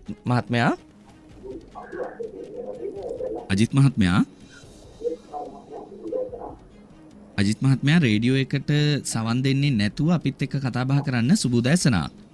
සුබ උදෑසනක් මහත්මයා. අයබෝන්. ඔව්. අජිත් මහත්මයා අපිට බොහොම පැහැදිලි මදි ටිකක්. සුබ උදෑසනක් මහත්මයා. අයබෝන්. සුබ උදෑසනක්. ඔබේ අදහස අපිට කියන්න. මහත්මයා මම ඇත්තටම කියන නම් මේ අපිට මේ හදවතින්ම කියනවා නම් මම ගොඩාක් සතුටු වෙනවා මේ මහත්මයාට. අපිට මේ මැයි පළවෙනි මැයි දිනේ කියන එක ගැන පැහැදිලිවම මේ හොඳ ඉතා දක්ෂ ලෙස මේ මහත්මයා මැයි දිනේ කියන්නේ මොකද්ද කියන එක තේරුම් කරලා දුන්නා. ඇත්තටම මහත්මයා මේ අපි ඊයේ නමුත් මැයි දිනේට වඩා වෙනත් විවිධාකාර දේවල් ප්‍රධාන පක්ෂ වලින් පවතින රැලි දෙකේ මම දැක්ක මහත්මයා. ඇත්තටම මම දැක්කේ කම්කරු දිනේ වෙනුවෙන් වෙනත් දෙයක් තමයි එක්සත් ජාතික පක්ෂයේ රැලි එකේ. මොකද අම්පාර දිස්ත්‍රික්කයේ නියෝජනය කරන දයා ගමගේ මහත්මයාගේ කණ්ඩායමකට පොඩි දරුවෝ ටිකක්, කුඩා දරුවෝ ටිකක් හෙලෝ මහත්මයා. ඔව් කියන්න. මේ කුඩා දරුවෝ ටිකක් වත්තන් පොතා සමග අරගෙන කොළඹ නාලන්දා විද්‍යාලයේ ළඟ සිට මරණ ආනන්ද කොලෙජ් එකේ පිටිපස්සේ ස්විමින් පූල් එක දක්වා ගමන් කරලා ඉතින් අට ඊත් ගැහුවා. ඇයි පුතා මේ ගෝයින් දාය නෑ සංකල් මේ අපි අම්පාරංගලාවේ පෙළපාලියට පිය වයස කීයද කියලා. 16ක් 17ක් 15ක් අතරේ කුඩා දරුවෝ පිටියා. මේ සම්මාත්මයා මේ ඇත්තටම මම දැක්කේ පළවෙනිම දර්ශනය තමයි. පළවෙනිම මගේ මේ වයස අවුරුදු 44 ඉතිහාසයේ මේ දිනයකදී දැක්ක බොහොම මේ ඊටම අඩුම මේ මට ඒක විග්‍රහ කරලා තේරුම් ගන්න තේරෙන්නේ දැක්කේ බොහොම මේ ඒකම දැක්කේ සාමාන්‍යයෙන් මම දුර්ලභම සිදුවීමක්. මේ පළෙන්දා කියන එක ඇත්තටම අපිට තේරුම් කරලා දෙන්න අපි තේරුම් කරන වඩා ප්‍රමිනිසන් මහත්මයා ඊට අති දක්ෂ ලෙස ඒක විග්‍රහ කරලා පැහැදිලි කරලා දෙනවා. ඉතින් මම ඔන්න ඔය සම්බන්ධ ඔය කරුණාකාරණා කියන තමයි මම මේක ගත්තේ. මේ අවස්ථාවට බොහොම ස්තුතියි. මේ සුරේෂ් කුමාර මහත්මයාත් අපිත් එක්ක සම්බන්ධ වෙලා ඉන්නවා ඒත් සුබ දැසනක්. හෙලෝ. ඔව්. ඔබේ අදහස ඉදිරිපත් කරන්න. මගේ අදහස මේක යන්නේ ඉතල පාලේ කියන්නේ නිකන් ජීවිතයක් වගේනේ. ඒක සංකල්ප දිනයක් කියන්නේ දේශපාලන සංකල්ප දිනයක් නෙමෙයි. ඒතරම දැන් කොළඹට බලන්න ගියාම දැන් බලන්න සෑහෙන කෙනෙක් නැද්දේ තුන් සෑහෙන දාලා තියෙන පොතල දීන පොතල ඒකට හරක්කු පොතල හැම දාලා තියෙනවා. ඒක සංකල්ප දිනයක් කියලා කියන්න බෑ. ඇත්තටම කියනවා සංකල්ප දිනයක් කියන්නේ සාමාන්‍යයෙන් උත්ති සමිතියේ දුරකථන මාර්ගය නැවතත් විසන්දි වුණා. ඇත්තටම වුන් දෙදෙනාම අදහස් දැක්ුවේ අපිට මේ අජිත් මහත්මයා අදහස් දක්වපු දේ සම්බන්ධයෙන් මේ කුඩා ළමයි පිරිසක් අරක්කු බෝතල් ගෙන අපිට ඒක අපිට හැත්තරම කියන්න බෑ එතන පෙළපාලියක සිද්ධ වුණාද නැද්ද කියන එක සම්බන්ධයෙන් අජිත් මහත්මයා දැක්කා කියලා කියනවා. ඉතින් සුරේෂ් කුමාර මහත්මයාත් සඳහන් කරපු එකම දේ තමයි දැන් මේ මොවුන් අපේ ජනතාව තුළ ඇති වෙලා තියෙන අදහස තමයි මේක දැන් මේ දේශපාලන සංදර්ශනයක්. ඇත්තටම අර අපි එතෙන්ට කතා බහ කරමු ඒ සිද්ධිය අපි කතා කරමු ඇත්තටම කොහොමද මේ කම්කරුවා කියන තැන වෙනස් වෙලා ඒක දැන් මේ දේශපාලනය තමන්ගේ බලය පෙන්වා ගන්න දවසක් බවට මේක පත් කරගෙන තියෙන්නේ කියන එක ගැන මේ අර ඔබ කිව්ව තැනට අපි මොකද මේ ඔබත් එක්ක කතා බහ කරද්දී මට ආපු අදහසක් මම මේ කියන්නේ කුඩා කාලේදී අපිට දෙන මේ අයිඩියා එක තමයි අදහස තමයි හොඳට ඉගෙන ගත්තොත් හොඳ රැකියාවක් කරන්න පුළුවන් නැත්තම් කම්කරුවෙක් හැටියට තමයි වැඩ කරන්න වෙන්නේ කියලා. එතකොට අපිට අර කැටගරයිස් කරනවා. ඒ කියන්නේ අපිට කැටගරි එකක් ඔළුවට දෙනවා. කම්කරුවා කියන්නේ දාඩිය දාගෙන අවුවේ වැඩ කරන, කටුව මිටිය තියෙන. එතකොට මේ බර අදින කෙනෙක් තමයි කම්කරුවා කියන්නේ. නමුත් චාපබණ්ඩාර මහත්මයා ඔබතුමාගේ නිර්වචනය තුල සැබවින්ම බැලුවොත් අපි බහුතරයක් ඉන්නේ කම්කරුවෝ. එතකොට මේ අදහස අපිට දෙන්නේ කවුද? දැන් සමාජවාදය කියන දේ තුලත් දැන් ඔබ ඊටාම කියනවා ඒක විද්‍යාවක් කියලා. නමුත් අපිට සමාජවාදය කියලා ඔලුවට දාන්නේ මොකද්ද? අර ඔබ කිව්වා වගේ රතු ෂර්ට් එකක් ඇඳලා හැට් එකක් දාලා රැවුල් ටිකක් වවලා සන්නද්ධ අරගලයක් ගැන කතා කරනවා නම් මේක වෙනස් කරන්න ඕන සන්නද්ධ අරගලයකින් කියන තැන ඉන්න පිරිසට තමයි අපි කියන්නේ සමාජවාදීන් කියලා. මේකට මේ ධනේශ්වර ක්‍රමේ යම්කිසි සහභාගීත්වයක් තියෙනවද මේ අදහස් අපිට ලබා දෙන්න? හරියටම ගත්තොත් එහෙම දැන් අර කලින් කියපු විදිහටම VI ලෙනින්ට වෙඩිවදින මොහොතේම විද්‍යාත්මක සමාජවාදී ක්‍රියාකාරී පොළොව විකෘතියකට ලක් වෙනවා. ලෝකයේ විකෘතියක් බවට පත් වෙනවා. ඒ සාකච්ඡාව එන හිටිනවා. එතකොට දැන් විද්‍යාත්මක සමාජවාදයේ උපංගෙයිම ඒ විදිහට විකෘතියකට ලක් වෙනකොට ලංකාව වගේ පුංචි කොදෙව්වකට මේක කොහොම විකෘතියක් විතර එන්නේ නැද්ද? එක පැත්තකින් විද්‍යාත්මක සමාජවාදයේ විකෘතියක් විදිහට ලංකාවට ආවා. ඒ එක එක තැන්වල එක එක කෙනාගේ න්‍යාය පත්‍ර වලට වැටුණා. ඊට පස්සේ අනිත් පැත්තෙන් ධනේශ්වරයේ ඇතුළෙත් විකෘතියක් නිර්මාණය වෙනවා. ඒ ධනේශ්වරයේ ඇතුළේ විකෘති නිර්මාණය වෙන්නේ දැන් ධනේශ්වරයත් එක්තරා මොහොතක අර්බුදයකට ලක් වෙනවා. දැන් අපි ලංකාව ගැන කතා කරොත් ඇත්තටම හරියටම බැලුවොත් විශ්ලේෂණය කළා ලංකාව ධනේශ්වරය තුල ගමනක් ගිහිල්ලත් නැහැ. සමාජවාදය තුල ගමනක් ගිහිල්ලත් නැහැ. ප්‍රජාතන්ත්‍රවාදය තුල ගමනක් ගිහිල්ලත් නැහැ. ඒයින් කියවෙන්නේ ලෝකයේ අනිත් රටවල් ගිහිල්ලා කියන එක නෙවෙයි. දැන් ඇමරිකා එක්සත් ජනපදෙත් මේ අර්බුදයේ අඩු වැඩි වශයෙන් තියෙනවා. මං ලංකාව ගැන අවධානය යොමු කෙරුවොත් ලංකාව ඇතුලේ අපි ණයට කන රටක්නේ. දිමුතු අපි අති විශාල වශයෙන් ණය වෙලා ඒ ණය වලින් භාගයක් හොරකම් කරනවා. දැන් සියලු ආණ්ඩු හිටපු ආණ්ඩු දැන් තියෙන ආණ්ඩු එන්න ඉන්න ආණ්ඩු. දැන් ලංකාවේ වෙමින් තියෙන එක තමයි. හරියටම අපිට ඕනනම් රේඛාවක් ලකුණු කරගන්න පුළුවන් 1977. එයින් කියවෙන්නේ 74 කලින් හොඳයි කියලා නෙවෙයි. නමුත් 77 සිට විශේෂයෙන්ම ලංකාව ණය උගුලක ක්‍රමානුකූල හිර වෙලා ඒ ණය භාගයට භාග හොරකම් කරලා අපි පිස්සු කෙලගෙන ඉන්නේ. එහෙම රටක් මේ රට. තියෙන අවස්ථා සම්පත් සම්පූර්ණයෙන්ම අතහැරලා යා යුතු දිශාව හොඳටම පෙනිපෙනි තෝරගන්න පුළුවන්කම තියෙද්දි අපි අර විකෘතිය තුලම තවත් ඔද්දල් වෙමින් ඉන්නවා. ඒතොර ඒ ඇතුලේ එන එකක් තමයි ඔබ ඔය කියන්නේ. ඒ කියන්නේ අපිට සංවාදයක් නැහැ නේද මුතු දැන් විශ්වවිද්‍යාල මට්ටමින් අපි අපේ ඇකඩමික් ඩයලොග් එකක් ලංකාවේ නැහැ. දැන් කර්මාන්තකරණය ගන්න හොඳම උදාහරණයක් මම ඔබට කියන සරල උදාහරණයක් හුඟක් අර තේරෙන්න. දැන් බලන්න ලංකාවේ ඔක්කොම නැතත් අඩුතරමේ 180කට වැඩි මස් මාළු කනවනේ. ලංකාවේ එහෙම රටක්. මස්මාලු කන රට ඒ කර්මාන්තවලට තියෙන තැන බලන්න, දෙන තැන බලන්න. ඒවට ගරහනවනේ. දැන් ලංකාවේ ඔබ දැන් මං හුඟක් කර්මාන්තකරණයට සම්බන්ධ මැදිහත්වීම් තියෙන කෙනෙක්. පුද්ගලිකාංශී මට අත්දැකීම් හුඟක් තිබෙනවා ආයතන ගණනාවක. දැන් මේ ඔබ බැලුවොත් එහෙම ලංකාවේ දීවරේකට තියෙන තැන හැමෝම මාළු කනවා. මාළු කන්න හරි ආසයි. පෙරේතයි අපි. දීවරේකට තැනක් තියෙනවද? දරුණුම තත්ත්වය තමයි දීවර කර්මාන්තේ දාලා තියෙනවා මේ රෝමානු කතෝලික ජනයාට.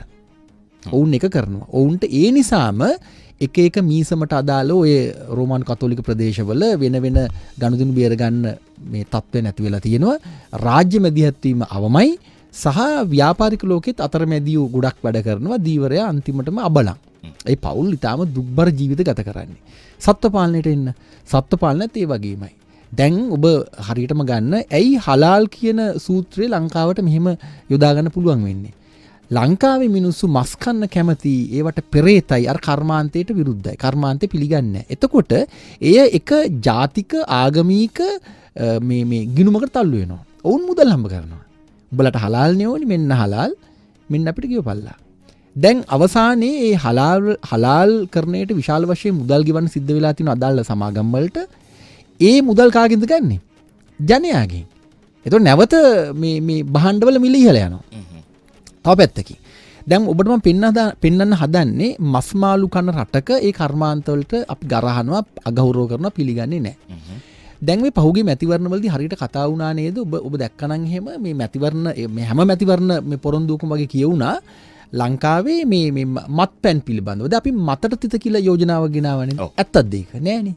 මතට තිත කියන්නේ ඇත්තක් නෙවෙයි. දැන් උදාහරණයක් විදිහට මේ දිමුතු මම පුද්ගලිකව කිසි කෙනෙකුට යෝජනා කරන්නේ මත්පැන් පානය කරන්න කියලා. මම කියන්නේ කරන්න එපා, එළඹි සිහියෙන් ඉන්න. ඇල්කොහොල් මේ වෙනම ශරීරයට ඇතුළු කර ගැනීම ශරීරයට හානියක්. මම පුද්ගලිකව කරන්නේ නැහැ. අනිතර කරන්නත් එපා කියලා මම කියනවා. විශේෂයෙන්ම තාරුණ්‍යට මම කියන්නේ මත්පැන් තොල ගන්න එපා. හැබැයි මත්පැන් කර්මාන්තයක් තියෙනවා. ලංකාවේ ලෝකෙම තියෙනවා. දැන් අපි මතට තිත කියලා බොරුවක් කිව්වොත් වෙන්නේ අන්න විකෘතියක් නිර්මාණය වෙනවා. දැන් සංචාරක ව්‍යාපාරය, එතකොට ලංකාවේ තියෙන සියලුම නැතත් අතිවිශාල හෝටල් ප්‍රමාණයක මත්පැන් අලෙවි කරනවා. එතකොට අපි ලංකාවේ එතනෝල් කාර්ය කියන්නේ කාටද? එහෙම කියනවනේ. දැන් මම දැක්ක මේ දැන් මහින්ද රාජපක්ෂ කඳවුරේ මැතිවරණ ප්‍රකාශයේ තිබුණා අනිත්‍ය වගේ හැම එකම වගේ තිබුණා මොන අපේක්ෂකයන්ටද නාම යෝජනා දෙන්නේ නැත්තේ කියන ගොඩේ මම දැක්ක ඒක එක්සත් ජාතික පක්ෂෙත් තිබුණා, ජවිපෙත් තිබුණා. මගේ මතකයේ හැටියට හැම කට්ටියම කිව්වා ඔවුන් නම් කරලා තිබුණා මෙන්න මේ අයට අපි නාම යෝජනා දෙන්නේ නැහැ. ඒ දෙන්නේ නැති එක කට්ටියක් තමයි එතනෝල් කාර්යය. දැන් එතනෝල් කාර්යය කියපු ගමන් එතනෝල් කියන්නේ එක පැත්තකින් කර්මාන්තයක්. ඒතර අපි කර්මාන්තයට ගරහනකොටම අපි නැවත මොකද බලාපොරොත්තු වෙන්නේ? දැන් අපි ඇල්කොහොල් මේ පානය එහෙම නැත්නම් මත්පැන් පානය පිළිබඳ විද්‍යාත්මක කතිකාවක් ගොඩනගනවා වෙනුවට එහෙම ගොඩනගන්න පුළුවන් අපිට. අපි කියන්න පටන් ගත්තොත් එහෙම එතනෝල් කාර්යය, මාළු කාර්යය, මේ මස් කාර්යය හරි මොකක් හරි කියන්න ගත්තොත් අර කර්මාන්ත දියුණු වෙනවද? අපි එක්කෝ නොකර ඉන්න ඕනේ. ලංකාවම කියනවා මාළු කන්නේ නැහැ. අපිට මාළු එපා. එතකොට අන්න ගෞරවණීය මිනිස්සු වෙන මොකක් හරි හොයාගනි. දැන් වෙලා තියෙන දීවරය අපහාස විඳින්නත් ඕනි, අර සියලුම තාඩන පීඩනවල ලක් වෙන්නත් ඕනි, ප්‍රතික්ෂේපිත ජන කොට්ටාශයක් බවට පත් වෙන්නත් ඕනි, අනිත් කට්ටියට මාළු ගෙනත් දෙන්නත් ඕනි. ඒතර මෙහෙම තමයි අපි කර්මාන්තකරණය ගැන හිතන්නේ ලංකාවේ. මගේ යෝජනාව තමයි කර්මාන්තකරණය පිළිබඳ කිසිදු කතිකාවක් නැති කල ඔබ කියන තත්ත්වය උදා වෙනවා. දැන් අපි හිතාගෙන ඉන්නවා නිකන් මෙන්න මේ වෘත්තින් හොඳයි, මෙන්න මේ වෘත්තින් හොඳ නැහැ. මේක විකෘතියක්. දැන් රජ දවසේ ඇත්තටම මේ විවිධ වෘත්තින් කුලවලට බෙදුවනේ. අපිට හරියටම කියන්න බෑ රජුරු මොන අදහසින් මේ වැඩේ කෙරුවද කියලා. සමහර විට ඒවා උසස් පහත් වශයෙන් එදා මේ කොහොමද මේ සමාජගත වුණේ කියන එකත් ප්‍රශ්න කරන්න සිද්ධ වෙනවා. ඒ කියන්නේ ගොවිගම කුලේ උඩට ඇවිල්ලා බෙරවා කුලේ පල්ලෙහාට ආවේ කොහොමද? ඒ ඉතිහාසය ප්‍රශ්න කරන්න තියෙන තැනක් ඒ. අපි රජුරන්ට කැමති වුණාට. දැන් එහෙම කර්මාන්තවල උසස් පහත් තත්වයක් තියෙන්න බෑ. කර්මාන්ත නිසා ජන කොට්ටාශයක් උඩට පහළට යන්නත් බෑ. ඒ කියන්නේ ගොවිකම වගේම බෙරවායන එකත් කර්මාන්තයක්නේ. ඔව්. එතකොට අපි කොහොමද කියන්නේ මේ බෙර වායා පහළ තැනකට වරින් ගොවියා ගොවිකම උඩට වරින් කියලා? ඒක වැරදි. ලංකාවේ කුල බේදේ නැද්ද? තියෙනවා. මම දන්න සමහර මිත්‍රයෝ ඉන්නවා සොයිසයි SOY ZA සොයිසයි SOY SA සොයිසයි දෙන්නේ. ඒ Z අකුරට S අකුර දැම්මොත් කේන් තියනවා. ඒක පුදුමාකාර විදිහට වැඩ කරනවා. ඔබ බලන්න පත්තරවල ඔය මංගල තීරුව අරගෙන. එතකොට කුලේ අපි කතා කරන්නේ මේ අවුරුදු 18 අයත් උනන්දු විෂයක් ඒක. අපි කියන්නේ නැතු උනාට ප්‍රසිද්ධි. එතකොට මොකද්ද මේ අපිට වෙලා තියෙන්නේ? අපි කර්මාන්තකරණය පිළිබඳ පසුගාමි තැනක ඉන්නවා. කර්මාන්තකරණය පිළිබඳ කතිකාව අපි යුරෝපෙන් ගේන්න ඕනි. මොකද කර්මාන්තකරණය අපේ එකක් නෙවෙයි. කර්මාන්තකරණය පිළිබඳ මූලික සංකල්ප යෝජනා ආවේ යුරෝපයෙන් ධනේශ්වරය හරහා. එතකොට මේ ධනේශ්වරය යලි ප්‍රශ්න කරමින් ලංකාවට අනන්‍ය ක්‍රමයක් හදාගන්න සංවාදයක් ගොඩනගන්න ඕනේ. එහෙම සංවාදයක් අපි නැහැ. එතකොට අපි කරමින් ඉන්නේ අපිට අතට අහුවෙන දේවල් විකුණනවා. අපිට අතට අහුවෙන දේවල් අපි කනවා. අපිට අතට අහුවෙන දේවල් විනාශ කරනවා අපි. අපි ඉච්ඡා සම කරමින් ඉන්නේ. අපි කිසිම දේ නිර්මාණය කරන්නේ නැහැ නේ. අතීතේ කරන්නේ නැති. කෙරුවා. අද දවසේ අපි දේශපාලන විකෘතියක් ඇතුලේ යම් පසුගාමී ගමනක් යන තැනකට වැටලා තියෙනවා. ඒ අනුව තමයි ඔබේ ප්‍රශ්නෙට දිග උත්තරයක් මම දුන්නා. කම්කරුවා පහලට වැටිලා අහවල් වෘත්තීන් උඩට එන්නේ අන්නේ විකෘතිය ඇතුලේ. හරියට හරි. එතකොට මේ තවත් දෙයක් තියෙනවා දැන් මේ සාමාන්‍යයෙන් කම්කරු සටන් වල අපිට ඇහෙනම දෙයක් නේ සාදුකින් පෙළෙන උන් දැන් ඉතින් නැගිටියව කියලා. දැන් නැගිටින්න පිරිසක් ඉන්නවද නැත්නම් මේ සාදුකින් පෙළෙන පිරිසට නැගිට ගන්න බැරි තත්ත්වයක්ද තියෙන්නේ? දිමුතු ඔය සටන් පාටේ මම කියපු කතාවට හොඳ උදාහරණයක්. ඔබ ගෙනාවේ අපූර්ව උදාහරණයක් උදේ පාන්දර. ඕක විකෘතියක්නේ. දැන් සාදුකීන් පෙළෙන උන් දැන් ඉතින් නැගිටියව අන්තිම සටනට සැරසියව. දැන් මේවා කොච්චර මෝඩද කියනවා නම් දැන් බලන්න ඔබ කර්මාන්ත ගැන නැවත අපි කතා කරන්න ආවොත් එහෙම ඔබට තේරෙනවා පෙදරේරුවෙක් ගන්න. අපි ලංකාවේ අපි දැන් පෙදරේරුවෙක් අපි ගත්තොත් ටයිල් බාසුන් නැහැ කෙනෙක්. එහෙම ලංකාවේ කියන්නේ තේරෙන්නේ මම මේක කියන්නේ බාසුන් නැහැ කියන වචනේ හොඳ වචනයක් නේ මම කියන්නේ කියන්න එපා. ඕන් ශිල්පීන්. ඕන් එක ශිල්පයක්. දැන් අපි නමුත් කතාවට කියන්නේ ටයිල් බාසුන් නැහැ කියලා. දක්ෂ ටයිල් බාසුන් නැහැ කෙනෙක් දවසකට රුපියල් 3500ක් ගන්නවා. එතකොට ඔබටවත් ඒ ආදායම ලැබෙන්නේ නැහැ නේ. එතකොට හිතන්න දවස් 10ක් වැඩ කෙරුවොත් 35000. දවස් 20ක් වැඩ කෙරුවොත් 70000. එතකොට අපි අනුමාන කරමු දවස් 70. එතකොට සාමාන්‍යයෙන් දවස් 20ක් වැඩ කරන්න පුළුවන් නේ. එතකොට රුපියල් 70000ක් ගන්න මේ ටයිල් බාසුන් නැහැ කෙනෙක්. එහෙම නැත්නම් ඒ කර්මාන්තයේ යෙදෙන ශිල්පියෙක්ව මේ සමාජය පිළිගන්නේ කොහොමද? සහ ඒ ශිල්පියා තමන් ගැන හිතන් ඉන්නේ කොහොමද? දැන් ඔහු මේ පරණ සරමක් ඇඳගෙන නිකන් පරණ කමිසයක් ඇඳගෙන දතක් වැටිලා හැමදාම හැන්දෑවට අඩියක් ගහලා සමහරට අනුන්ට ටයිල් අල්ලන ගෙදර හදාගෙන නැහැ. අපි කතාවට කියනවානේ බාසුන් නැහැ ගෙදර පුටුවක් නැහැ කියලා. වඩුවගේ ගෙදර පුටුව නැහැ. වඩුවගේ ගෙදර පුටුව නැහැ කියලා මේ ඇයි? දැන් මේ සමහර විට ඒ පුද්ගලයාගේ නොසලකිල්ල වෙන්න පුළුවන්. ඒ පුද්ගලයාගේ නුගත්කම වෙන්න පුළුවන්. ඒ පුද්ගලයාගේ අයාල යන ජීවිත වෙන්න පුළුවන්. ඒතර අපි කියනවාද මේ දැන් නැගිටලා වරින් මැයි දිනේට අපි ගහලා මේක උදුරගමු කියලා. දැන් ඒකද මේ අපි කියන්න ඕනි. අපේ ලංකාවේ ගොවියාගේ ජීවිතේ මෙතනට වැටුනේ ඇයි? ගොවියා ලංකාවේ ගෞරවනීය වෘත්තියක් කරපු කෙනෙක්. අපි පොළොව විස කරලා දැම්මා. පොළොවට රසායනික යෙදවුම් ගෙනත් දැම්මා. දැන් වකුගඩු අමාරු හැදෙනවා රජරට ගොවියන්ට ලංකාවේ අනිත් පළාතවලත් මේක තියෙනවා. දැන් ගොවිකම දියුණු කරේ නැත්තේ අපිනේ. මේ ගොවිකම අපිට උස්සන්න තිබ්බනේ. වස විස නැති පොළොවක ඊටාම මේ පරිසර සංවේදී මම පරිසරය කියන්නේ වෙන අර්ථකින් තේරෙන්න මේ ශරීර නිරෝගීතාව ඖෂධ ගුණයක් තියෙන ආහාර අපිට තියෙනවා තිබුණා. එහෙම ඓතිහාසික වට්ටෝරු තියෙනවා. එහෙම ගොවිකමක් අපිට තියෙනවා. අපිට බැරිද ලෝකේටම මේ පාඩම ගන්නන්න? අපිට ආදායමක් උපයන්න බැයිද? දැන්ටත් එහෙම කරනවා ලංකාවේ සමහර ගොවිපොළ ඔබ දන්නවද? ඔබ දන්නවද නුවරඑළිය ප්‍රදේශයේ තිබෙන ගොවිපොළක් මං නම කියන්නේ නැතු ඉන්නම්. ඔවුන් වස විස නැති කාබනීක පොහොර යොදන හදනවා මේ එළවලු. විවිධ පළතුරු වර්ග. තේකොළත් හදනවා විවිධ මේ ඔය අපි කියන්නේ මේ වෙනත් තේකොළ අපි දන්නේ නැති තේකොළ වර්ග ගොඩක් හදනවා. ඒව වුන් යවන්නේ ජපානයට සහ යුරෝපේ රටවල් වලට. ජර්මනියට සහ ජපානයට නෙමෙයි ජර්මනියට සහ යුරෝප රටවල් වලට. ඔබ දන්නවද ඒ යන්නේ සුදු පාට පෙට්ටිවල නමක් ගහන්න බෑ පෙට්ටිවල. දැවැන්ත ගොවිපොළක් ඔබ හොයලා බලන්න. මේ ඊටාම උගත් අයිතිකාරයෙක් ඉන්නේ මේ සමාගමේ. ඒ පෙට්ටිවල ශ්‍රී ලංකාවගේ නම ගහන්න බෑ. සමාගමේ නමක් ගහන්නත් බෑ.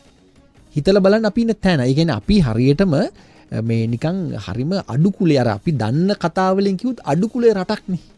එහෙම ගත්තාම අපි හොඳ දේවල් නිෂ්පාදනය කරලා දෙන්න ඕනි ඔවුන්ට ඒ වගේ ලංකාවේ අනන්‍යතාව දෙන්නේ නැහැ. ඔබට මතකනේ ලංකාවේ චිත්‍රපට හදනවා ලංකාවේ නම නැහැනේ. ලංකාවේ ෂූට් කරන ඇවිල්ලා. ලංකාවේ ෂූට් කරලා ගිහලා පෙන්නනවා ලංකාවේ නම නැහැ. ඔබ දන්න එක්තරා ජනප්‍රිය චිත්‍රපටයක් මම ප්‍රවර්ධන කටයුතු ඉන්න නොකිය ඉන්න නම චිත්‍රපටේ කුඩා දැරියක් ලංකාවේ රංගපෑව. ඒගේ නම නැහැ චිත්‍රපටේ. ඉතින් මොන රටද මේ රට? අපි ඒ වගේ අර අපි තාම පහලට වැටිලා අනුන්ට බැල මෙහෙවරකම් කරන අපිට අනන්‍යතාවක් නැති ජාතියක්. හැබැයි මොන ජාතියද? වැව් බැඳි රාජ්‍ය හදපු රට. එහෙම જાතියක් මේ જાති මම මේ જાති කියන්නේ ගැඹුරු අර්ථයෙන් ශ්‍රී ලාංකිකයා කියන අර්ථයෙන්. සොරබොර වැව හදපු රට. හැබැයි අපි අද දීන තැනකට වැටලා නැද්ද? ඇයි? කර්මාන්තකරණය ගැන අපිට සංවාදයක් නැහැ. අපිට කර්මාන්තකරණය ගැන සංවාදේ පටන් ගන්න තිබ්බේ සොරබොර වැවෙන්. ඒ සොරබොර වැවේ තාක්ෂණය යුරෝපෙට හිතා ගන්න බෑ. ඔබ ගිහිල්ලා බලන්න ඊටාම අර ගල් කුළු මැද හදලා තියෙන මහා සාගරයක් වගේ මේ වැව මට හීනයක් වගේ. මං හිතන්නේ නූතන ඉංජිනේරුවන්ට ඒක හාස්කමක් ආශ්චර්යයක්. දැන් මේ අපි හිඟා කන්නේ නැද්ද? ඇයි අපිට කර්මාන්තකරණය පිළිබඳ සංවාදයක් නැහැ. මැයි දිනේ අපි කරන්න තිබ්බන්නේ ඒක. අපි ඒක නෙවෙයි කෙරුවේ. මොන කර්මාන්තයේද කියන්න බලන්න දිමුතු අපි සංවර්ධනය කරන්න කතා කරන්නේ. එක කර්මාන්තයක් මට කියන්න ලංකාවේ. ඔබ අද කර්මාන්තය පටන් ගන්න ග්‍රාම සේවකෙක් ඉඳලා පොලිසියේ රාලහාබෙන් ඉඳලා ඔබේ කකුලෙන් අදින්න වැඩ කරන්න දෙන්නේ නැහැ. ඔබ වැඩට ගන්න කවුරු හරි ඒ මිනිහා වැඩ කරන්නෙත් නැහැ. අපි දැන් මේ වැඩ කරන ජනයා කිව්වාට වැඩ කරන ජනයා හොඳ නැහැ. වැඩ කරන ජනයා හොඳ වෙලා මේ හාම්පුත් හොඳ නැහැ නෙවෙයි. මගේ මිත්‍රයෙක් ඉන්නවා ජනමාධ්‍ය සම්බන්ධ මං ඔහුගෙත් නම නොකිය ඉන්නම්. ඔහුට ගෙවල් හදන එක එපා කෙරෙව්වා පෙදරේරුවෙක්. ඒ කියන්නේ ඔහුගෙන් අත්තිබාරම් අරන් ගිහිල්ලා දැන් මගේ මිත්‍රයාට අහිංසකයි මිනිහා හරිම අවංක පුද්ගලෙක්. ඔහු වෘත්තිකෙක්. දැන් ඔහු හිතුවා ඔහු වගේම මේ අර පෙදරේරුව ඇවිල්ලා කතා කරලා අර මේ ඔහුගේ මේ ගෙදර හදන සලස්ම බලලා මේ අත්තිකාරම් මුදලක් ගත්තා. අරගෙන මේ ඇවිල්ලා පොඩ්ඩක් වැඩ කරලා අතුරුදහන් වුණා. ආයි හොයාගෙන ගිහලා ආයි එකගෙන ආවා. දෙවෙනි පාරත් කරා තුන්වෙනි පාරත් කරා. මට දවසක් ඔහු කඩාවේ වැටිලා මේ කතාව කියනවා. ඒ කියන්නේ මේ තරුණෙක් ඔහුට අවුරුදු 20 ගානක තාම 30ක් නැහැ. 28ක විතර තරුණෙක් බලන්න ඔහුට අර වැඩිහිටි බාසුනය කරන වැඩි. දැන් මේ මගේ මිත්‍රයා බැංකු ණයකුත් තරම් තිබුණා.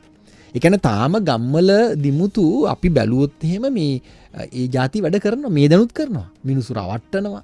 ඒ කියන්නේ මේ වැඩක් පටන් අරගෙන අර පුද්ගලට වැඩේ එපා කරවලා දානවා. ඒතර හොඳ නෑ අපි. දැන් අපි හිතනවා නම් වැඩ කරන ජනයා ඉන්න හොත්තට වැඩ කරනවා ශ්‍රමයේ පූජා කරනවා වුන්න පීඩණයට පත් කරලා හාම්පුත්තු කට්ටියක් සැප විඳිනවා කියලා අපි එහෙමනේ දැන් මේ මැයිදිනේ තියන්නේ. මට වුණා එක්තරා කවුරු හරි මේ ලාල්කාන්ත මට මතක මේ සූරා කන්නම් ඒ කියන්නේ සූරා කන කට්ටිය මැයිදිනේ අතට අරගෙන මේ සූරා කැමරට ලක්වන අයගේ මැයිදිනයක් ඒ සූරා කැමරට ලක්වෙන කට්ටිය ඉන්නේ අපේ පැත්තේ වගේ අදහසක් ඔහු කිව්ව මට ඇහුණා මේ වගේ කිට්ටු අදහසක්. අපි මෙතනට ගිය ගමන් මේ නැවත දේශපාලන විකෘතියක් නිර්මාණය කරනවා. මම කියන්නේ අපි කර්මාන්තකරණය ගැන විධිමත් සංවාදයක් මේ මොහොතේ ආරම්භ කරන්න ඕනේ දිමුතු. හොඳ අදහසක්. අපි මුලින්ම අවස්ථාව ලබා දීලා ඉමු මේ දුරකථන මාර්ගයෙන් අපිට සම්බන්ධ වෙච්ච අසංක මහත්මයාට සහ අමරසිංහ මහත්මයාට. චාපා බණ්ඩාර මහත්මයා තමයි අද දවසේ අපිත් එක්ක මේ හරවත් කතා බහට එකතු වෙලා ඉන්නේ. අසංක මහත්මයා සුබ උදෑසනක්. සුබ උදෑසනක් දිමුතු මහත්තයා චාපා මහත්තයා ප්‍රතිබලන සුබ උදෑසනක් වේවා. මට කියන්න තියෙන්නේ චාපා මහත්මයා එක ප්‍රශ්නය. ඒ කියන්නේ බැයි මේ පවතින රජය මේ රැලිය පවත්වන්නේ කම්කරුවන්ගේ අයිතිවාසිකම් දිනලා දෙන්න ඉන්නේ එයාලානේ. ඒතකොට එයාලා මොනවටද මේ රැලිය පවත්වන්නේ? එයාලාට තියෙන ප්‍රායෝගිකව කරන්න. මට කියන්න තියෙන්නේ පවතින රජයේ ඇයි කියන්නේ එයාලා මොකද්ද මිනිස්සුන්ට දෙන පණිවිඩය? දැන් අපි උදාහරණයක් විදිහට මමත් ඊයේ මේ රැලියකට ගියා. මිනිස්සු හරි දක්ෂයි මේක හරි මාර ඔල්වර තනයක් දෙනවා. කිව්වා අපි ගිරියෙන් කෑ ගහලා ඉවරලා අපි ඊළඟ මේ රැලිය පවත්වන්නේ හොරු අල්ලලා හොරු ටික හිරේ දැම්මා කියලා. ඒතකොට මිනිස්සුන්ගේ මාර උද්‍යෝගයක් තියෙනවා. මම නම් කියන්නේ මේ රටේ ඉන්න පොදු මහජන සියලු දෙනාම රැවටීමක් වෙලා තියෙන්නේ. මං අනේ දැන් ආණ්ඩුක්‍රම ව්‍යවස්ථාවක් ගේන්න කියලා දෙන මම ඕකට හරි අපිට යෝජනාවක් කරන්න පුළුවන් නම් පවතින රජය මේ රැලිය නොපවත්වා එයාලා මිනිස්සුන්ගේ හඬට සවන් දෙන්න ඕනේ බලාගෙන ඉන්න ඕනේ මොකද්ද අපි කරන්න ඕනේ කියලා. අනිත් එක මට තව එක දෙයක් හැඟෙන දෙයක් තමයි අපේ රටේ වෘත්තීය සමිති ප්‍රායෝගික ඒ කියන්නේ ක්‍රියාත්මක වෙනවා මදි. මේ කම්කරුවන්ගේ අයිතිවාසිකම් දිනා දෙන්න වැඩ කරන ජනතාවගේ අයිතිවාසිකම් දිනා දෙන්න වෘත්තීය සමිති පෙරමුණ ගන්න ඕනේ. ඒකට හොඳ නායකත්වයක් අපේ රටේ නැහැ කියලා තමයි මට නම් හිතෙන්නේ. බොහොම ස්තුතියි මට අවස්ථාව ලබා හරි බොහොමත්ම ස්තුතියි අසංක මහත්මයා. මේ කාරණා දෙකක්ම මතු කර අසංක මහත්මයා ඒකට උත්තර දෙන්න කලින් අපි අමරසිංහ මහත්මයාට අවස්ථාව දෙනවා. අමරසිංහ මහත්මයා මේ චාපා බණ්ඩාර මහත්මයාට ආයිබෝන් මේ ඇත්තටම මේ චාපා බණ්ඩාර මහත්මයාගේ විග්‍රහයන් වලට ගොඩාක් දේවල් මම එකඟයි. නමුත් එක දෙයක් තියෙනවා මෙන්න මෙහෙම දෙයක්. දැන් අපි ඔය මේ ධනපතියන් බංග වේවා කියලා මේ සමාජවාදී මාක්ස්වාදී මේ දේශපාලඥයන් කියනකොට මට ඇත්තටම හිතුණා මේ ධනපතියා කියන්නේ කවුද කියලා පොඩ්ඩක් හොයලා බලන්න. ඉතින් මම ඔහොම හොයාගෙන යනකොට මට හම්බුණා බෞද්ධ සාහිත්‍යයේ ධනපතියා කියන එක බුදුරජාණන් වහන්සේ විස්තර කරලා තියෙන විදිය. ධනපතියා කියන්නේ තමන්ගේ රටේ මේ යම්කිසි ව්‍යාපාරයක් ආරම්භ කළා එතනදී සේවකයාට හරියට වැටුප් නොගෙවා රජයට ආදායම් බදු හරියට ගෙවන්නේ නැතුව තමන්ගේම පෞද්ගලික වාසිය තකාම ව්‍යාපාර කරන කෙනා තමයි ධනපතිය විදිහට බුදුන් වහන්සේ විග්‍රහ කරලා තියෙන්නේ. ඉතින් ඒ වගේ බලනකොට දැන් අද ඇත්තටම අපේ ලංකාව බැලුවොත් අපේ රටේ ඉන්න ධනපතියෝ හරි පසුගාමීනේ. පසුගාමී ධනේශ්වර පන්තියක් අපේ ඉන්නේ. අපේ රටේ මේ ධනපතියන් කියන කොටස ඇත්තට මේ කම්කරුවට දුස් කියනවා මේ මට වුණා තාප බණ්ඩාර මහත්තයා. ඇත්තටම උද්දකලා වෙන කම්කරුවෙක් එහෙම ගන්න පුළුවන්. දැන් අපේ රටේ නායකයෝ කොච්චර මේ කෝටි ගණන් හොරගම් කරනවා. එතකොට සාමාන්‍ය මිනිහ හිතන ඔබලාට එහෙම කරන්න පුළුවන් අපිත් ගන්න ඕන. ඔන්න වගේ ඇත්තට විකෘතියක් එහෙම තමයි ඇති වෙන්නේ. ඉතින් අපේ රටේ ඇත්තටම දැන් පහුගිය කාලවල මේ ලොකු ව්‍යාපාරිකයෝ ඒගොල්ලෝ සහන ඉල්ලනවා ආණ්ඩුවේ. එහෙම නෙමෙයිනේ. ව්‍යාපාරයක් ආරම්භ කරනවා නම් ඒ කම්කරුව ගැන හිතන්න ඕන. භූමිය සමය රාජධානි ව්‍යවසාය. ඒකට කම්කරුව අනිවාර්යයෙන්ම මෙතන. ඒකට ඒගොල්ලෝ කම්කරුවත් සමග මේ සහයෝගිතාවෙන් වැඩ කරන්න ඕන. කවුද අද ධනේශ්වර පන්තිය අපේ රටේ මේ පසුගාමී කවුද මේ කම්කරුවත් එක්ක සහයෝගයෙන් වැඩ කරන්නේ? වැඩ කරන්නේ නැහැ. ඉතින් ආරවුල් ඇති වෙනවා. දැන් උදාහරණ ඒක රජයේ බව. දැන් මම සෞඛ්‍ය අමාත්‍යාංශයේ මම මේ මාළිග ශ්‍රේණි නිලධාරියෙක් විදිහට මම වැඩ කරා. අපි යම්කිසි අපේ ගැටලුවක් අපි ඉදිරිපත් කරලා ඒ ගැටලුවට විසඳුම් නැති වෙනකොට බැරිම තැනදී තමයි අපි එළියට බහින්නේ. ඉතින් නමුත් ඒවා මිනිස්සු දන්නේ නැහැ, කවුරු දන්නේ නැහැ, ජනමාධ්‍ය දන්නේ නැහැ. එළියට බැස්සම බයිනවා. එහෙම නෙමෙයි. යම්කිසි ආයතනක ප්‍රධානීන් ඉන්නවා. ඒක රජයට මෙතන නෙමෙයි ප්‍රධානීන් මේ ප්‍රශ්නේ දිහා බලන්න ඕනේ. එහෙම බැරි නම් කම්කරුවෝ ඒක රජයට ඉදිරිපත් කරනවා. ඒක රජය ඒකට මැදිහත් වෙන්න ඕනේ. එහෙම නැතුව මේක ඔක්කොම කන පිට හරවලා දාලා අර කම්කරුවෝ හරි කවුරු හරි වෘත්තිකයෝ හරි කවුරු හරි ස්ට්‍රයික් කරාම ඒ මිනිස්සුන්ට බයිනවා. අර දැන් අපු උදාහරණ වෛද්‍යවරු ස්ට්‍රයික් කරා වෛද්‍යවරුන්ට බයිනවා. ඒක බලන්න ඕනේ මොකද්ද මේ ස්ට්‍රයික් එක. දැන් අපි බෙහෙවින් ස්තුතිවන්ත වෙනවා මේ තුමන්ගේ අදහස් දැක්වීම සම්බන්ධයෙන්. මේ අපිට කාලය පිළිබඳ ගැටලුවකුත් තියෙනවා. මට හිතෙන විදිහට මේ අමරසිංහ මහත්මයා සඳහන් කරපු කාරණය අපේ ඉස්සෙල් අසංක මහත්මයා සඳහන් කරපු කාරණය හා ගැටෙනවා. ඇත්තටම මේ දැන් අමරසිංහ මහත්මයා චෝදනා කරනවා චාපා බණ්ඩාර මහත්මයා කියනවා කියලා මේ කට්ටිය ස්ට්‍රයික් කරාම අපි ඒගොල්ලන්ට චෝදනා එල්ල කරනවා කියලා. නමුත් මෙතෙන්දී මම ඔබතුමන්ගෙන් අහන්න හිටපු දෙයක් තමයි සාමාන්‍යයෙන් ඉතිහාසයේ පුරාවටම මේ වෘත්තීය සමිති විසින් තමයි කම්කරු අයිතීන් වෙනුවේ පෙනී සිටියේ. නමුත් අද වෙනකොට වෙලා තියෙන්නේ මේ වෘත්තීය සමිති තුලට මේ දේශපාලනය කියන පිළිකාව රිංගල් තියෙනවා. ඉතින් ඒ තමන් ඉන්න දේශපාලන පක්ෂයෙන් ආතුර වුණු කවුරු හරි වෘත්තීය සමිතියක ඉන්නවනම් ඔවුන් හැමතිස්සෙම ගන්නේ අර දේශපාලන පක්ෂයේ අදහස්. දැන් මෙතුමා ඇහුවා මේ දැන් අනිත් එක අසංක මහත්මයා අහපු දෙයක් තමයි ඇයි පවතින රජයේ මේ රැලියක් පවත්වන්නේ කියලා. ඒ කාරණාව සම්බන්ධයෙන් මොකද්ද ඔබතුමා? එතනින් පටන් ගමු. ඔව් එතනින් අපි පටන් ගමු. පවතින ආණ්ඩුව මේ රැලියක් තියන්නේ ආණ්ඩුව 2020 මැතිවරණයට ලෑස්ති වෙනවා. අනිත් පක්ෂත් මැතිවරණයට ලෑස්ති වෙනවා. එතකොට මම මුලින්මත් කිව්වේ මේක විකෘතියක්නේ. මේ මැයිදිනේ යනු තම තමන්ගේ බලය පෙන්නන සහ අනාගත සැලසුම් සඳහා මිනිසු පෙළගස්සන වැඩක්. ඒතර එතනින් හැර දෙයක් කියන්නේ නැහැ. හැම ආණ්ඩුවක්ම මේක කෙරුවා. දැනුත් කරනවා ඊළඟට එන ආණ්ඩුවත් කරනවා.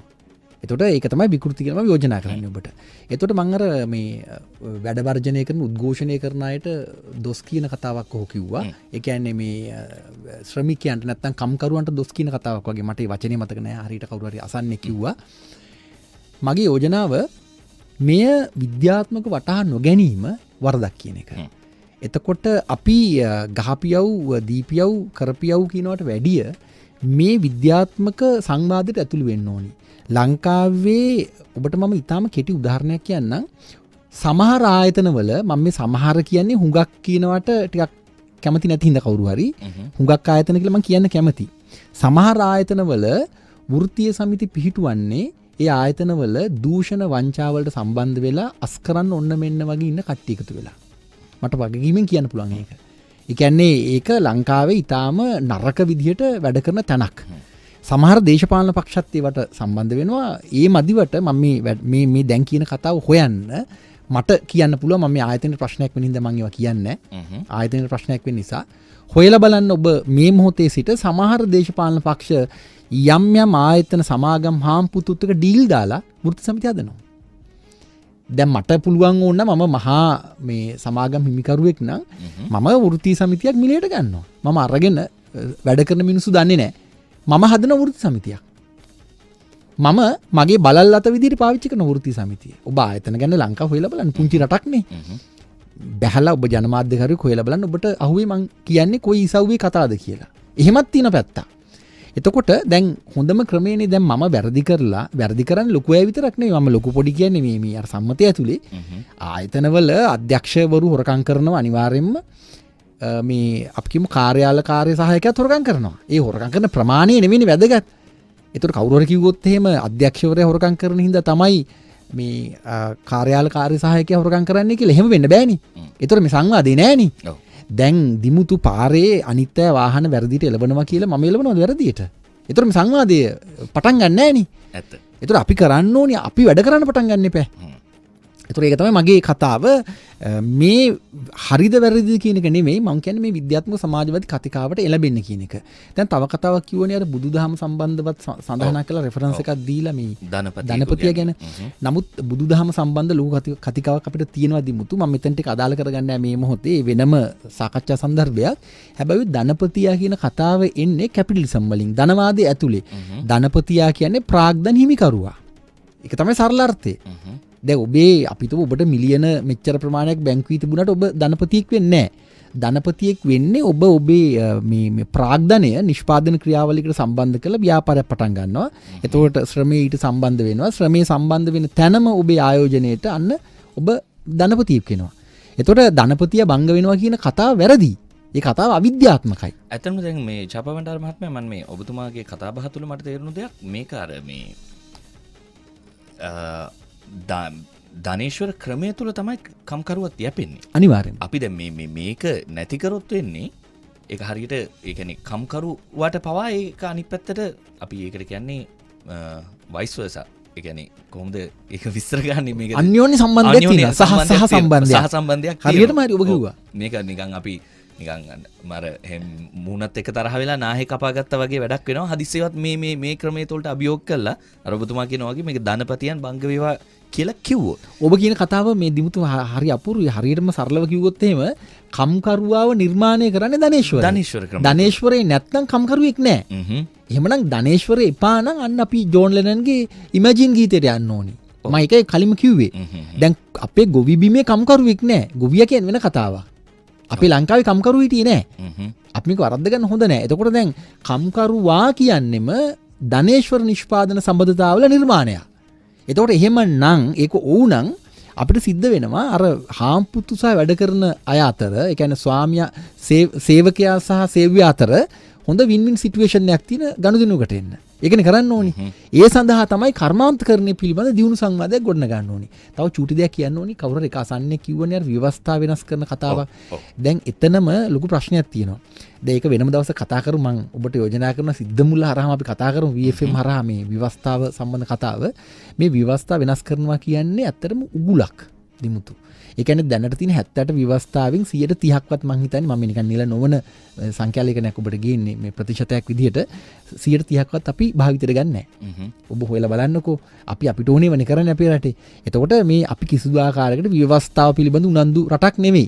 එතකොට මෙහෙම තියෙද්දි මේ ව්‍යවස්ථාව විනාශ කරන්නේ වෙන ඊනියා ජාත්‍යන්තර න්‍යාය පත්‍රයකට අදාළව දැන් මේ කතා කරපු අසන්න බලන්න කියනවනේ දැන් ව්‍යවස්ථාව වෙනස් කරනවානේ බොහොම සැහැල්ලුවට කියනවා ඔහු. ව්‍යවස්ථාව වෙනස් කරනවානේ මේකට අපි මේ කැල දාමු කියලා. දැන් ඒව හරි අවිද්‍යාත්මකයි. දැන් ව්‍යවස්ථාව වෙනස් කරන්නේ ඇයි කියලා ඔහු දන්නේ නැහැ. ඊළඟට දැන් ව්‍යවස්ථාව වෙනස් කරනකොට මේ පවතින ආණ්ඩුවට මේ මැයිරැලි පවත්වන්න බෑ කියලා වගන්තියක් දාන්න පුළුවන් කිව්වම හරිම කිසිම සම්බන්ධයක් නැහැ නේ. එහෙම කරන්න බෑනේ. ඒවා කිසිම පදනම් නැති කතා. ඒත් මම නැවත මේ අපහසකට නෙවෙයි කියන්නේ මම බොහොම ආදරණීය යෝජනාවක් කරන මේ ඒ සහෘදයාට සහනායට මීට වැඩිය ගැඹුරින් මේ ගැන හිතන්න ඕනි. මේක ටිකක් අමාරු වැඩක්. කවුරු හරි හිතනවා නම් මේ මම දේශපාලනේ දන්නා මට මේක කරන්න පුළුවන් කියලා එහෙම බෑ දිමුතු. දැන් මම මේ දනුත් අධ්‍යයන කටයුතු කරනවා. මම කාල් මාක්ස්ගේ මේ ඩාස් කැපිටල් ඇත්තටම ඔහු ඉංග්‍රීසි භාෂාව ප්‍රගුණ කරපු කෙනෙක් නෙමෙයි. කාල් මාක්ස් ඔහු ජර්මන් භාෂාව සහ තවත් භාෂා ප්‍රගුණ කරලා තිබුණා.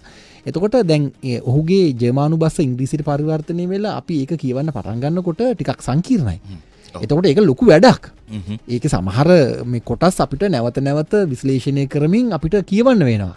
ඒතර අධ්‍යයනයකින් තොරව, විමර්ශනයකින් තොරව, පර්යේෂණ වලින් තොරව කිසිම දෙයක් කරන්න බෑ. දැන් වෙන්නේ ඒක නෙවෙයි. කටට ආපුවා කියනවා. ඒක රටේ පාලකයන්ගේ සිට මේ දේශපාලන ක්‍රියාකාරීකයන් දක්වා කියනවා කරනවා. පාලකයන්ට උමනාවක් නැද්ද ජනතාව දැනුවත් කරන්න? ඔවුන් හිතාමතා ඒක මගහරිනවද? ඒ කියන්නේ දැනුවත් ජනතාවක් සිටියොත් ඒක ඔවුන්ගේ ක්‍රියාවලියට බාධාවක් කියන තැන ඉඳලා ඔවුන් ඉන්නවද? මොකද ඔබ හිතන්නේ? ඔබ කියන තත්ත්වය තියෙන ඇමරිකාවේ. ඇමරිකානු පාලකයෝ දන්නවා ජනයා මොනවද දන්නේ, තමන් මොනවද දන්නේ කියලා. ජර්මනියත් දන්නවා. ඔවුන්ට ඉතිහාසයක් තිබෙනවා. ප්‍රංශයත් දන්න. ඒ වගේ රටවල G6, G8 වගේ රටවල් දැනගෙන තමයි ගේම් එක ප්ලේ කරන්නේ. අපි දන්නේ නැහැ. පැහැදිලිවම දන්නේ නැහැ. දැන් ගත්තොත් එමේ බැරක් ඔබාමාගේ ඉඳලා ඩොනල්ඩ් ට්‍රම්ප් දක්වා තමන් කරන දේ දන්නවා. ඉන්දියාවේ මෝඩිත් දන්න මම මොකද්ද කරන්නේ කියලා. දැනගෙන කරන්නේ ඌ. අපි දන්නේ නැහැ. මට පැහැදිලිව ඔබට කියන්න පුළුවන් අපේ ලංකාවේ ඕන නැවත වැඩසටහනක් කරමු මේ ගැනත්. පාර්ලිමේන්තුවේ 225ම මම වගකීමින් කියනවා සියලු පක්ෂ වලට අයිති අය එළියේ ක්‍රියාකාරී අය හරියටම තමන් කරන්නේ මොකද්ද, එළියේ සිද්ධ වෙන්නේ මොකද්ද කියලා දන්නේ නැහැ. සරල උදාහරණයක් කියන්න. තොරතුරු දැනගැනීමේ පනත කියලා පනතක් ගෙනාවා. ඔබට මතකයි? ඔක්කොම අත ඉස්සුවානේ. දැන් දේශපාලන පක්ෂ අති විශාල ප්‍රමාණයක් අත ඉස්සුවා. ඔවුන් පුදුමාකාර කතා කිව්වා ඒකට. මොකද්ද කියන්නේ? හරි ආසයිනේ දැන් තොරතුරු දැනගැනීමේ අයිතිය. දැන් ඇයි විරුද්ධ වෙන්නේ ඒකට? විරුද්ධ වෙන්න ඕනේ නැහනේ. හැබැයි මේ මුළු පනතෙම සාරය, හරය, ජාත්‍යන්තර ගිවිසුම් අවුරුදු 10ක් යනකම් අපිට එලි කරගන්න බෑ. එතකොට ඒක තමයි මේ පනත ගේන්න තිබිච්ච එකම දේශපාලන පදනම. ඒක උන් කරා. දැන් ඔබ අහලා බැලුවොත් එහෙම දැන් මේ තොරතුරු දැනගැනීම පනත වෙනුවෙන් පෙනී හිටු ප්‍රබලම පක්ෂ ජවීපේ. මම සමහර වැඩසටහන් වල උන් සමග මූණට මූණ කතා කරලා තිනවා. නරකක් නෙවෙයි. මම මේ දොසක් කියනවා නෙවෙයි. උන්ට ඒක වටහා ගන්න බෑනේ. තොරතුරු දැනගැනීම කියපු ගම අපි ආස වෙනවා. අපි හිතන්නේ හරි ෂෝක් කියලා. දැන් අලුතෙන් ව්‍යවස්ථාවක් කිව්වහම අපි ඉතින් හරි ආස වෙනවා. මං කියන්නේ මීට වඩා ගොඩාක් හැදෑරීම් කරන්න ඕනේ මේ දිමුතු. දැන් තොරතුරු දැනගැනීම පනත ගෙනල්ලා මම යලි කියවලා සමහර ගැටෙන තැන් මං නීතිඥවරුත් එක්ක සාකච්ඡා කළා. නැවත මගේ මතය උන් ඉදිරියේ තියලා උන් සමග වාද විවාද කළා තමයි මං අර දේ හොයාගන්නේ. නැතු නිින්දෙන් ඇහැරලා මේක කරන්න බෑ. දැන් පනත් කෙටුම්පතක් එළියට ආවම මම ගෙනල්ලා ඒ කියවනවා.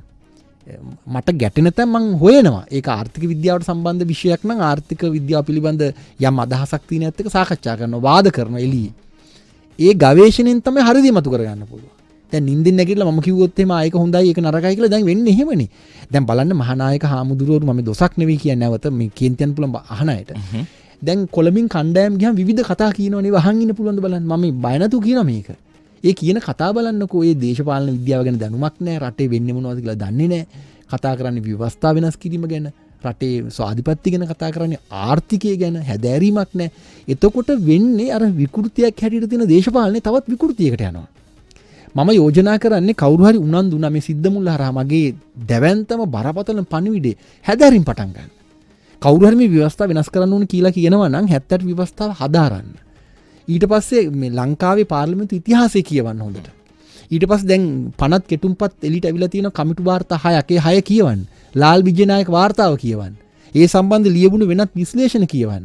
එහෙම නැතු නිින්දෙන් නැගිටලා තමන් මොකක් හරි තමන් පක්ෂයකට සම්බන්ධ කතාවක් නිසා ඔව් හෝ නෑ කියන්න එපා කියලා මං කියන්නේ. ඒක දරුණු ගණේ අපරාධයක්. මේ යෝජනාව මං විශේෂයෙන්ම කරන්නේ පාසල් වලට යන උසස් පෙළ හදාරන ශිෂ්‍යවන්ට. තමන් මොන විෂය ධාරාවක් ඉගෙන ගත්තත් දේශපාලන විද්‍යාව ගැන උනන්දු වෙන්න කියලා මම කියන්නේ. ඒක සරල වැඩන්නේ. පොත්පත් හොයාගෙන කියවන්න. අපි හිතමු ජීව විද්‍යාව හදාරන ශිෂ්‍යයෙක් වෙන්න පුළුවන්. කියවන්න දේශපාලන විද්‍යාව. ඉතිහාසය කියවන්න. ඉතිහාස දැනුම නැතුව දේශපාලන විද්‍යාව තේරෙන්නේ නැහැ දිමුතු. දේශපාලන විද්‍යාව ඉතිහාසය ඇතුළු සමාජීය විද්‍යාවන් එක පොකුරට අරගෙන නොනවතින හැදෑරීමකට ගියොත් තමයි වර්තමානයේ කියව ගන්න පුළුවන්. නැත්තම් කොහොමද කියවගන්නේ? අපිට ඇඟින් කරන්න බෑ මේක, මසල් පවර් එකෙන් කරන්න බෑ මේක. ඒතකොට මම යෝජනා කරන්නේ දැනට අපිට කරන්න පුළුවන් එකම දේ තමයි දැනුම සම්පාදනය කරන එක. දිමුතු මේ ජීවිත කාලේ වෙන මුහුත්ම බොටවත් කරන්න බෑ. වෙන කිසිම දෙයක් කරන්න බෑ. හේතුව තමයි දැන් ඔය කතා කරපු සහෘදයන් බලන්න ඕන ඉන්න තැන. ඔවුන් ඇත්තටම හොඳ අය වෙන්නේ නැති. නමුත් උන්ගේ කතා ඇතුලේ ලොකු ගැඹුරක් නැහැනේ. මම ඊටාම ලෙන්ගතු විදිහට ආදරෙන් කියන්නේ මේක. ඒතර අඩුම තරමේ ඔවුන්ගේ දරුවන්ටවත් ඔවුන් කියන්න ඕනේ දේශපාලන කියන්නේ විද්‍යාවක්, මේක බරපතල විදිහට හදාරපල්ලා රටේ ඉදිරි දිශානති හොයාගන්න ලෝක දේශපාලන ඇතුලේ මීට වැඩි මහන්සි වෙන්න ඕන අපි. හැබැයි මේ චාපවණ්ඩාර මහත්මයා අපේ රටේ තියෙන සිස්ටම් එක හදලා තියෙන්නේ අපිට ගොඩක් අද කෙනෙක් එක්ක කතා කරොත් අපෝ දේශපාලනය නම් වැඩක් නෑ, අපිට කතා කරලා අපි අපේ දෙයක් කරගන්න බලමු, අපි දියුණු වෙන්න බලමු කියලා. දැන් මෙන්න මේක තියෙන්නේ අපිට ඔළුවට දීලා තියෙන දේ තමයි අපි දියුණු වෙමු කොහොම හරි. අපිට දිනෙදා දේවල් තියෙනවා කරන්න, මට හම්බ කරන් තියෙනවා, මට කන්න දෙන්න පවුලක් ඉන්නවා. නමුත් දැන් ඔබ කියන අර්ථය අනුව බැලුවොත් අපි මේකට සක්‍රියව දායක නොවීම තුල අවසානයේදී අපි වැටෙන්නේ ඒ තත්ත්වයටම තමයි. අපි රටේ දියුණුවක් නැතිකොට කොහොමද අපි අපේ දියුණුවක් බලාපොරොත්තු වෙන්නේ? ඒ කියන්නේ ඔබ කියන ආකාරයට අපි අනිවාර්යයෙන්ම දැනුවත් වීමක් කළ යුතුයි. ඔබ දිමුතු ඉතාම වැදගත් කාරණයක් ඔය මතු කරන්නේ. දැන් මට මේ ගී සති දෙකකට කලින් ඔබ කියන විදිහම අවුරුදු 15ක විතර මේ කුඩා තරුණයෙක් පාසල් යන ওই වචන ඔහොමම කිව්වා. මට කිව්වා මේ දේශපාලනේ වැඩක් නෑ මට අපි ඉව ගැන හොයන්නේ නෑ කියලා hina වුණා. පස්සේ මං අහුවා දේශපාලනේ කියන්නේ මොකක්ද කියලා යාගේ. එයා hina වෙනවා. දැන් ප්‍රශ්නේ තියෙන්නේ ලංකාවේ විකෘතියක් කියලා මම ඔබට කියන්නේ ඒකයි. දේශපාලනය කියලා අපි හිතාගෙන ඉන්නේ මේ වෙන පුංචි කෑල්ලක්. ඒ කියන්නේ පළාත් සභාව, ඔය මේ නගර සභා ඡන්ද, ප්‍රාදේශීය සභාව, ඔය මැති ඇමතිවරු හොරකම් කරන ඒවා, ඔය කාටුන් වල පෙන්නන බඩ මහත කට්ටිය, ඊට පස්සේ පාර්ලිමේන්තු දේශපාලනය. පාර්ලිමේන්තුව කියන්නේ පක්ෂ දේශපාලනය කියන්නේ දේශපාලනය කියන මහා අවකාශයේ එක තැනක් විතරයි, පොඩි කෑල්ලක් ඒක. ඒක තමයි මම ඔබට කියන්නේ මේ ඉතිහාසය කියවන්න ඕනේ කියලා. ඇත්තට මේ දේශපාලන පිළිබඳ ඉතිහාසයේ ග්‍රීක යුගයටම යනවා. ඒතකොට ක්‍රිස්තු පූර්ව 3 වෙනි සියවස වගේ. දේශපාලනය කියලා කියන්නේ හරියටම දැන් මේ අපි ගත්තොත් එහෙනම් මගේ වචන වලින් කිව්වොත් ඌරා සහ මිනිහා වෙන් කරන රේඛාව. ඒ කියන්නේ ඌරෙකුට හිතන්න බෑ, තීරණ ගන්න බෑ. එතකොට ජනනය සහ ප්‍රතිජනනය විතරයි කරන්නේ, වෙන මුකුත් කරන්න බෑ. එතකොට මේ ආහාර සහ ආරක්ෂා වෙනුවෙන් සටන් කරමින් තමන්ගේ පැවැත්ම තහවුරු කරගන්නවා. අපිත් සත්තුනේ. අපි අපේ මොලේ දියුණු කරගෙන අපි ශිෂ්ටාචාරගත වුණා. අපි කැලෙන් එළියට ආවා. අපේ වලිගේ ක්ෂය වෙලා ගියා. අපි දැන් කරන්න ඕනේ මොකක්ද එහෙමනම් සත්තුන්ට කරන්න බැරි, අපිත් සත්තු වුණාට සත්තුන්ට කරන්න බැරි ලෝකේ වෙනස් කිරීම පිළිබඳ කතිකාව. අපි ලෝකේ වෙනස් කරනවා නරක විදිහට ගස් කපලා ගංගාලදොල විනාශ කරලා එහෙමනේ අපි කරන්නේ. වඩා යහපත් ලෝකයක්, ජෛව ගෝලයටම යහපත් වඩා යහපත් ලෝකයක් කොහොමද ගොඩනගන්නේ කියන ඓතිහාසික අභියෝගය අපිට තියෙනවා. අපිනේ ලෝකේ විනාශ කරමින් ඉන්නේ. ඒතර අපිට අපේ දෙවුර මත පැටවෙන වගකීම තමයි ලෝකේ වඩා යහපත් පැත්තට තල්ලු කරන්නේ කොහොමද? ඒතර මේ සඳහා දැනුම සම්පාදනය කිරීම තමයි දේශපාලනය කියන්නේ. එතකොට ඒ ඊටාම දැවැන්ත මේ කතිකාවක්. එතකොට අපේ ඔළුවට දාලා තියෙන ලංකාව විශේෂයෙන්ම ඇමරිකාවේ මේ තත්ත්වේ නෑ දිමුතු. පොදුවේ ගත්තොත් එහෙම. ඔබ ඇමරිකානු දේශපාලනය කියවුවොත් එහෙම මීට වැඩි ඉදිරියෙන් ඉන්නවා. ප්‍රංශය ඊටත් ඉදිරියෙන් ඉන්නවා. දැන් ප්‍රංශීය තරුණ පරම්පරාව කොහොම හිතන්නේ නැහැ. අපේ ලංකාවේ මොකද්ද අර ඊටාම මේ විකෘති සහගත කැත සතෙක් හැදෙමින් ඉන්නවා. අන්තිම භයානකයි. එතකොට දේශපාලනේ එපා කියන කවුරු හරි දේශපාලනය කියන්නේ මොකද්ද කියලා දන්නේ නැහැ. ඔබ නිකන් අහන්නකෝ කාගෙන් හරි මොකද්ද දේශපාලනය කියන්නේ කියලා. ඒ ගැන කිසිම අදහසක් නැතුව මේක කියන්නේ අන්තිම භයානකයි. කවුරු හරි හිතනවා නම් දේශපාලනය කියන්නේ මෙන්න මේක කියලා, ඒක නෙවෙයි දේශපාලනය කියන්නේ. කෙටියෙන් කිව්වොත් දේශපාලනය යනු මිනිසාගේ පැවැත්ම. මිනිසා ශිෂ්ටාචාරගත වීම තමයි දේශපාලනය කියන්නේ. අර ඔබ කිව්වා වගේ මට ඇත්තටම ඔබ කියද්දි හිතුණු දෙයක් තමයි මේ කියන්නේ මිනිසා සහ ඌරා වෙන් කරන තැන් දේශපාලනය කියලා. නමුත් අද ලංකාවේ සිද්ධ වෙලා තියෙන ඌරන් දේශපාලනය කිරීම නිසා මිනිසුන්ට දේශපාලනය එපා වීම නෙවෙයිද? කෙනෙකුට මේ යෝජනා කරන්න පුළුවන් දිමුතු. එහෙම යෝජනා ගන්න පුළුවන්. නෑ ඇත්තටම මේ අපි කතා බහ කරේ මේ කම්කරු දිනය සහ කම්කරු සටන් සම්බන්ධයෙන්. නමුත් ඊටාම හොඳ සම්දිස්ථානයකට ඇවිල්ලා අපි නැවතුණා. ඒ තමයි මේ පිළිබඳ කතිකාවතක් අපි ගොඩනැගිය යුතුයි. මොකද පහුගිය සති කිහිපේ පුරාවටම සිද්ධ මුල්ල හරහාත් අපි මේ අවස්ථාව මේ යොදාගත්තා මේ පිළිබඳ ජනතාව දැනුවත් කරන්න. අපි ඉදිරියටත් මේ පිළිබඳ කතා බහ කරන්න බලාපොරොත්තු වෙනවා. මොකද ඇත්තටම ලංකාව තුල වෙනසක් ඇතිවිය යුතුයි. මේ ඔබ කියූ පරිදි මේ විකෘතියක් කරා අපි මේ ගෙන යන්නේ. ඉතින් අවසාන වශයෙන් මම ඔබෙන් එක දෙයක් අහන්න ඕන. දැන් මේ දැනට කතා බහක් ඇති වෙමින් යනවා. දැන් මේ කම්කරු අයිතීන් දිනා ගැනීමට කරන දෙයක් නේ සාමාන්‍යයෙන් මේ උද්ඝෝෂණ කියන දේ සම්බන්ධයෙන්. නමුත් දැන් මේ පවතින රජයේ පොඩි කසුකුසුවක් ගියා. නමුත් ඒක විහිළුවක් කියලා කිව්වා. සඳහන් කරා මේ සරත් ෆොන්සේකා අපේ ෆීල්ඩ් මාර්ෂල් තනතුරටපත් කළ මේ හදිසි අවස්ථාවකදී මේ ඒ දේවල් වලට ක්‍රියාත්මක වෙන්න තනතුරක් ලබා දෙන්න ගියා කියන දේ මේ හාවක් හුවක් ගියා මාධ්‍ය තුල. ඉතින් මේ කම්කරු අයිතීන් වෙනුවෙන් පෙනී හිටනවා කියලා කියන රජයන්ම මේ තීරණ ගැනීම ගැන ඔබ මොකද්ද හිතන්නේ? දිමුතු වෙන්න පුළුවන් දැන් ওই කතාව අමාත්‍ය රාජිත සේනාරත්න රහ කර කිව්වා ජනමාධ්‍යවල. සමහර කට්ටිය ඇවිල්ලා කියනවා කැබිනට් එකේ එහෙම කතාවක් කිව්වේ නැහැ කියලා. එතකොට ෆීල්ඩ් මාර්ෂල් සරත් ෆොන්සේකාව එවැනි මේ මර්ධනකාරී හමුදා ඒකකයක් සඳහා යොදා ගන්න පුළුවන් අනිවාර්යයෙන්ම. එවැන්නක් අනිවාර්යයෙන්ම සිද්ධ වෙන්න පුළුවන්. එතකොට එය කම්කරු මර්ධනය සඳහා කියනවාට වැඩිය මං කියන්නේ දැන් රට ජාත්‍යන්තර උගුලකට අහු වෙලා තියෙනවා. රට ඉන්දියාවට විකිනෙන්න නියමිතයි. රට චීනෙට විකිනෙන්න නියමිතයි. දැන් ආණ්ඩු මාරුනහම වෙන්නේ ඕක තමයි. කලාපීය දේශපාලනය ඇතුළේ ලංකාව ගොදුරක් වෙනවා. දැන් ගිය ආණ්ඩුව චීනයට පක්ෂ වැඩ කරමින් හිටියා. චීන කොලනියක් වෙමින් තිබුණා ලංකාව. දැන් ඉන්දියානු කොලනියක් වෙමින් තියෙනවා. බොහොම සරලයි. එතකොට ලෝක දේශපාලනය ඇතුළේ අපි ගොදුරක් වෙමින් තියෙන මේ පුංචි සුන්දර දිවයින. එතකොට එක පැත්තක ලෝක බැංකුව ජාත්‍යන්තර මූල්‍ය අරමුදල අපිට උපදෙස් දෙමින් ඉන්නවා. සියලුම ආණ්ඩු 70 දශකයෙන් පටන් ගත්ත සියලුම ආණ්ඩු සියලුම කියලා වචනේ මම නැවත කියනවා මේ න්‍යාය පත්‍රයට වැඩ කරනවා. ඔවුන් කොටසින් කොටස හරියට රිලේ එකක් වගේ. මේක නිකන් බැටන් එක එක් එක්කෙනාට දෙනවා. කැලෙන් කැල ඉවර කරලා. එතකොට අපි ඊටාම අවරගණේ ගමනක් කරන ලෝක දේශපාලන සිතියම ඇතුලේ. එතකොට දැන් මෙතෙන් සිට ඉදිරියට ඒ ගමන නවත්තන්න සිද්ධ වෙන බාධා කිරීම නවත්තන්න තමයි කරන මර්ධනයක් කරන්නේ. කම්කරු සටන් ලංකාවේ නැහැ. එතකොට වෘත්තීය සමිති අරගල කියන ඒවා මම අර ඉස්සරහා කතා කරපු විකෘති ඇතුලේ තියෙන්නේ. එතකොට දැන් ඒ තත්වයන් ඇතුලේ එය මර්ධනය කිරීමටත් වැඩිය ඕනෑම බාධකයක් ඉවත් කිරීම සඳහා පවතින ආණ්ඩුවට සිද්ධ වෙනවා. හේතුව තමයි අර රහසිගත මේ ඇජෙන්ඩා එක නැත්නම් ඒ සිලබස් එක තමයි ක්‍රියාත්මක වෙමින් තියෙන්නේ. ගිය ආණ්ඩුවත් එක කරා ඊට කලින් ආණ්ඩුවත් එක කරා නම් ගතොත් පේලියට ජේ.ආර්. ජයවර්ධන ආර් ප්‍රේමදාස ඊට පස්සේ ඩී.බී. විජේතුංග ඊට පස්සේ චන්ද්‍රිකා බණ්ඩාරනායක කුමාරතුංග මහින්ද රාජපක්ෂ ඊට පස්සේ දැන් මෛත්‍රී රනිල්. දැන් ඊළඟට එන්න ඉන්න කවුරු හරිත් ඒකමයි කරන්නේ. ඇයි මං එහෙම කියන්නේ? දැනට කිසි කෙනෙක් එක නෑ කියන්නේ නෑනේ. ඔබට පෙන්වන්න ලංකාවේ නිදහස් අධ්‍යාපනය සෞඛ්‍ය සේවාව දැන් මම විශේෂයෙන්ම උනන්දු විෂයක් තිබෙනවා ලංකාවේ සියලු මතුපිට සහ භූගත ජල සම්පත් විකිණීම සම්බන්ධයෙන් මම ඊගන කෘතියක් දීලා තියෙනවා. ඒකට අපහාස නඩුව දාලා තියෙනවා කෝටි 15 ගානේ. ඒ නඩුව දිනුවා අපි තාක්ෂණික හේතු මත. ඒතොරේ දැවැන්ත ක්‍රියාවලියකට මම මැදිහත් වුණා. මේ සියල්ල ඇතුලේ මේ සියලුම ඉන්නවා. ඔබට ප්‍රසිද්ධ වේදිකාවල ඇහෙන්නේ නැහැ නේ කතා. දැන් ඊයේ මැයි දිනේ මම දිගටම වගේ මේ Facebook කරාත් ඒක කිව්වා පුළුවන් නම් ජාත්‍යන්තර මූල්‍ය අරමුදලට ලෝක බැංකුවට විරුද්ධව එහෙම නැත්නම් ලංකාවේ තියෙන ඊනියා ආර්ථික ප්‍රතිසංස්කරණ වලට විරුද්ධව සටන් කරමු. සටන් කරපාලා. ඒක තමයි මේ දිනේ වෙන්න තිබ්බේ. ඒක ලංකාවේ කම්කරු හරි වැඩ කරන මිනිස්සු හරි රට හරි ඉතුරු වෙන්නේ ආර්ථිකය තිබුණොත්නේ. ආර්ථිකයේ ඝාතනය වෙමින් තියෙනවා. සියලු ආණ්ඩු යටතේ. ආර්ථික ඝාතකින් පිරිසක් වැඩ කරමින් ඉන්නවා දෙස් විදේශ. එහෙනම් ඒකට විරුද්ධව තමයි මේ දිනේ අපිට මේ පාරට ගෙන තිබ්බේ. එහෙම උනේ නෑනේ. ඒක තේරුම ඊළඟට බලයට එන ආණ්ඩුවත් මේ ටිකම කරනවා. ඔවුන් එය දන්නවා දන්නේ නැහැ. දන්නවා දන්නේ නැහැ. ඒ කියන්නේ දැනුවත් හැබැයි දැනුවත් නැහැ. එහෙමයි මම ඒක කියන්නේ. එතකොට ඊටාම කෙටි කරලා කිව්වොත් එහෙම අපිට තියෙන ප්‍රශ්නේ වෙන එකක්. අපි හොයන උත්තරේ වෙන එකක්. ෆීල්ඩ් මාෂල් සරත් ෆොන්සේකා එන්න පුළුවන්. මර්ධනය වෙන්නත් පුළුවන්. 88 89 නැවත හැදෙන්නත් පුළුවන්. LTT නැවත හිසෝසවන්නත් පුළුවන්. ඕනෑම දෙයක් වෙන්න පුළුවන්. නොවෙන්න පුළුවන් එකම දේ තමයි රට යහපත් දිශාවකට හැරෙන්න තියෙන ඉඩකඩ අපිට විවර වෙන්නේ නැහැ මේ තත්ත්වයන් ඇතුලේ. රට යහපත් දිශාවකට හරව ගන්න නම් අපි අනිවාර්යයෙන්ම ජනතාව වශයෙන් අපේ වගකීමක් තියෙනවා. මාධ්‍ය වශයෙන් අප තුළ වගකීමක් තියෙනවා. ඉතින් ඒ වගකීම බාර අරගෙන තමයි සිද්ධ මුල්ල VFM FM 107න් අපි පුළුවන් තරම් බලාපොරොත්තු වෙන්නේ මේ සමාජ කතිකාවතක් ගොඩනගන්න.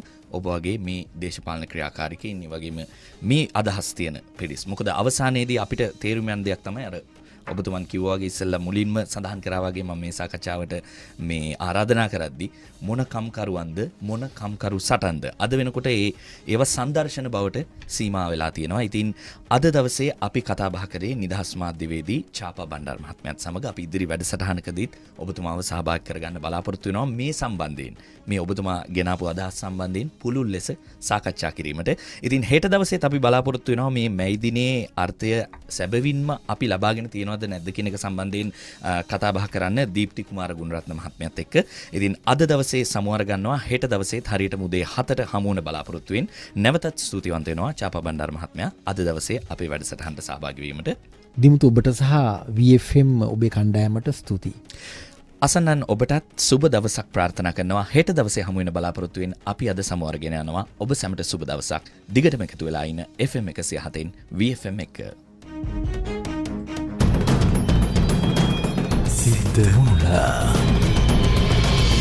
සත්‍යවාදී ගවේෂණේ සමාජ විවරණය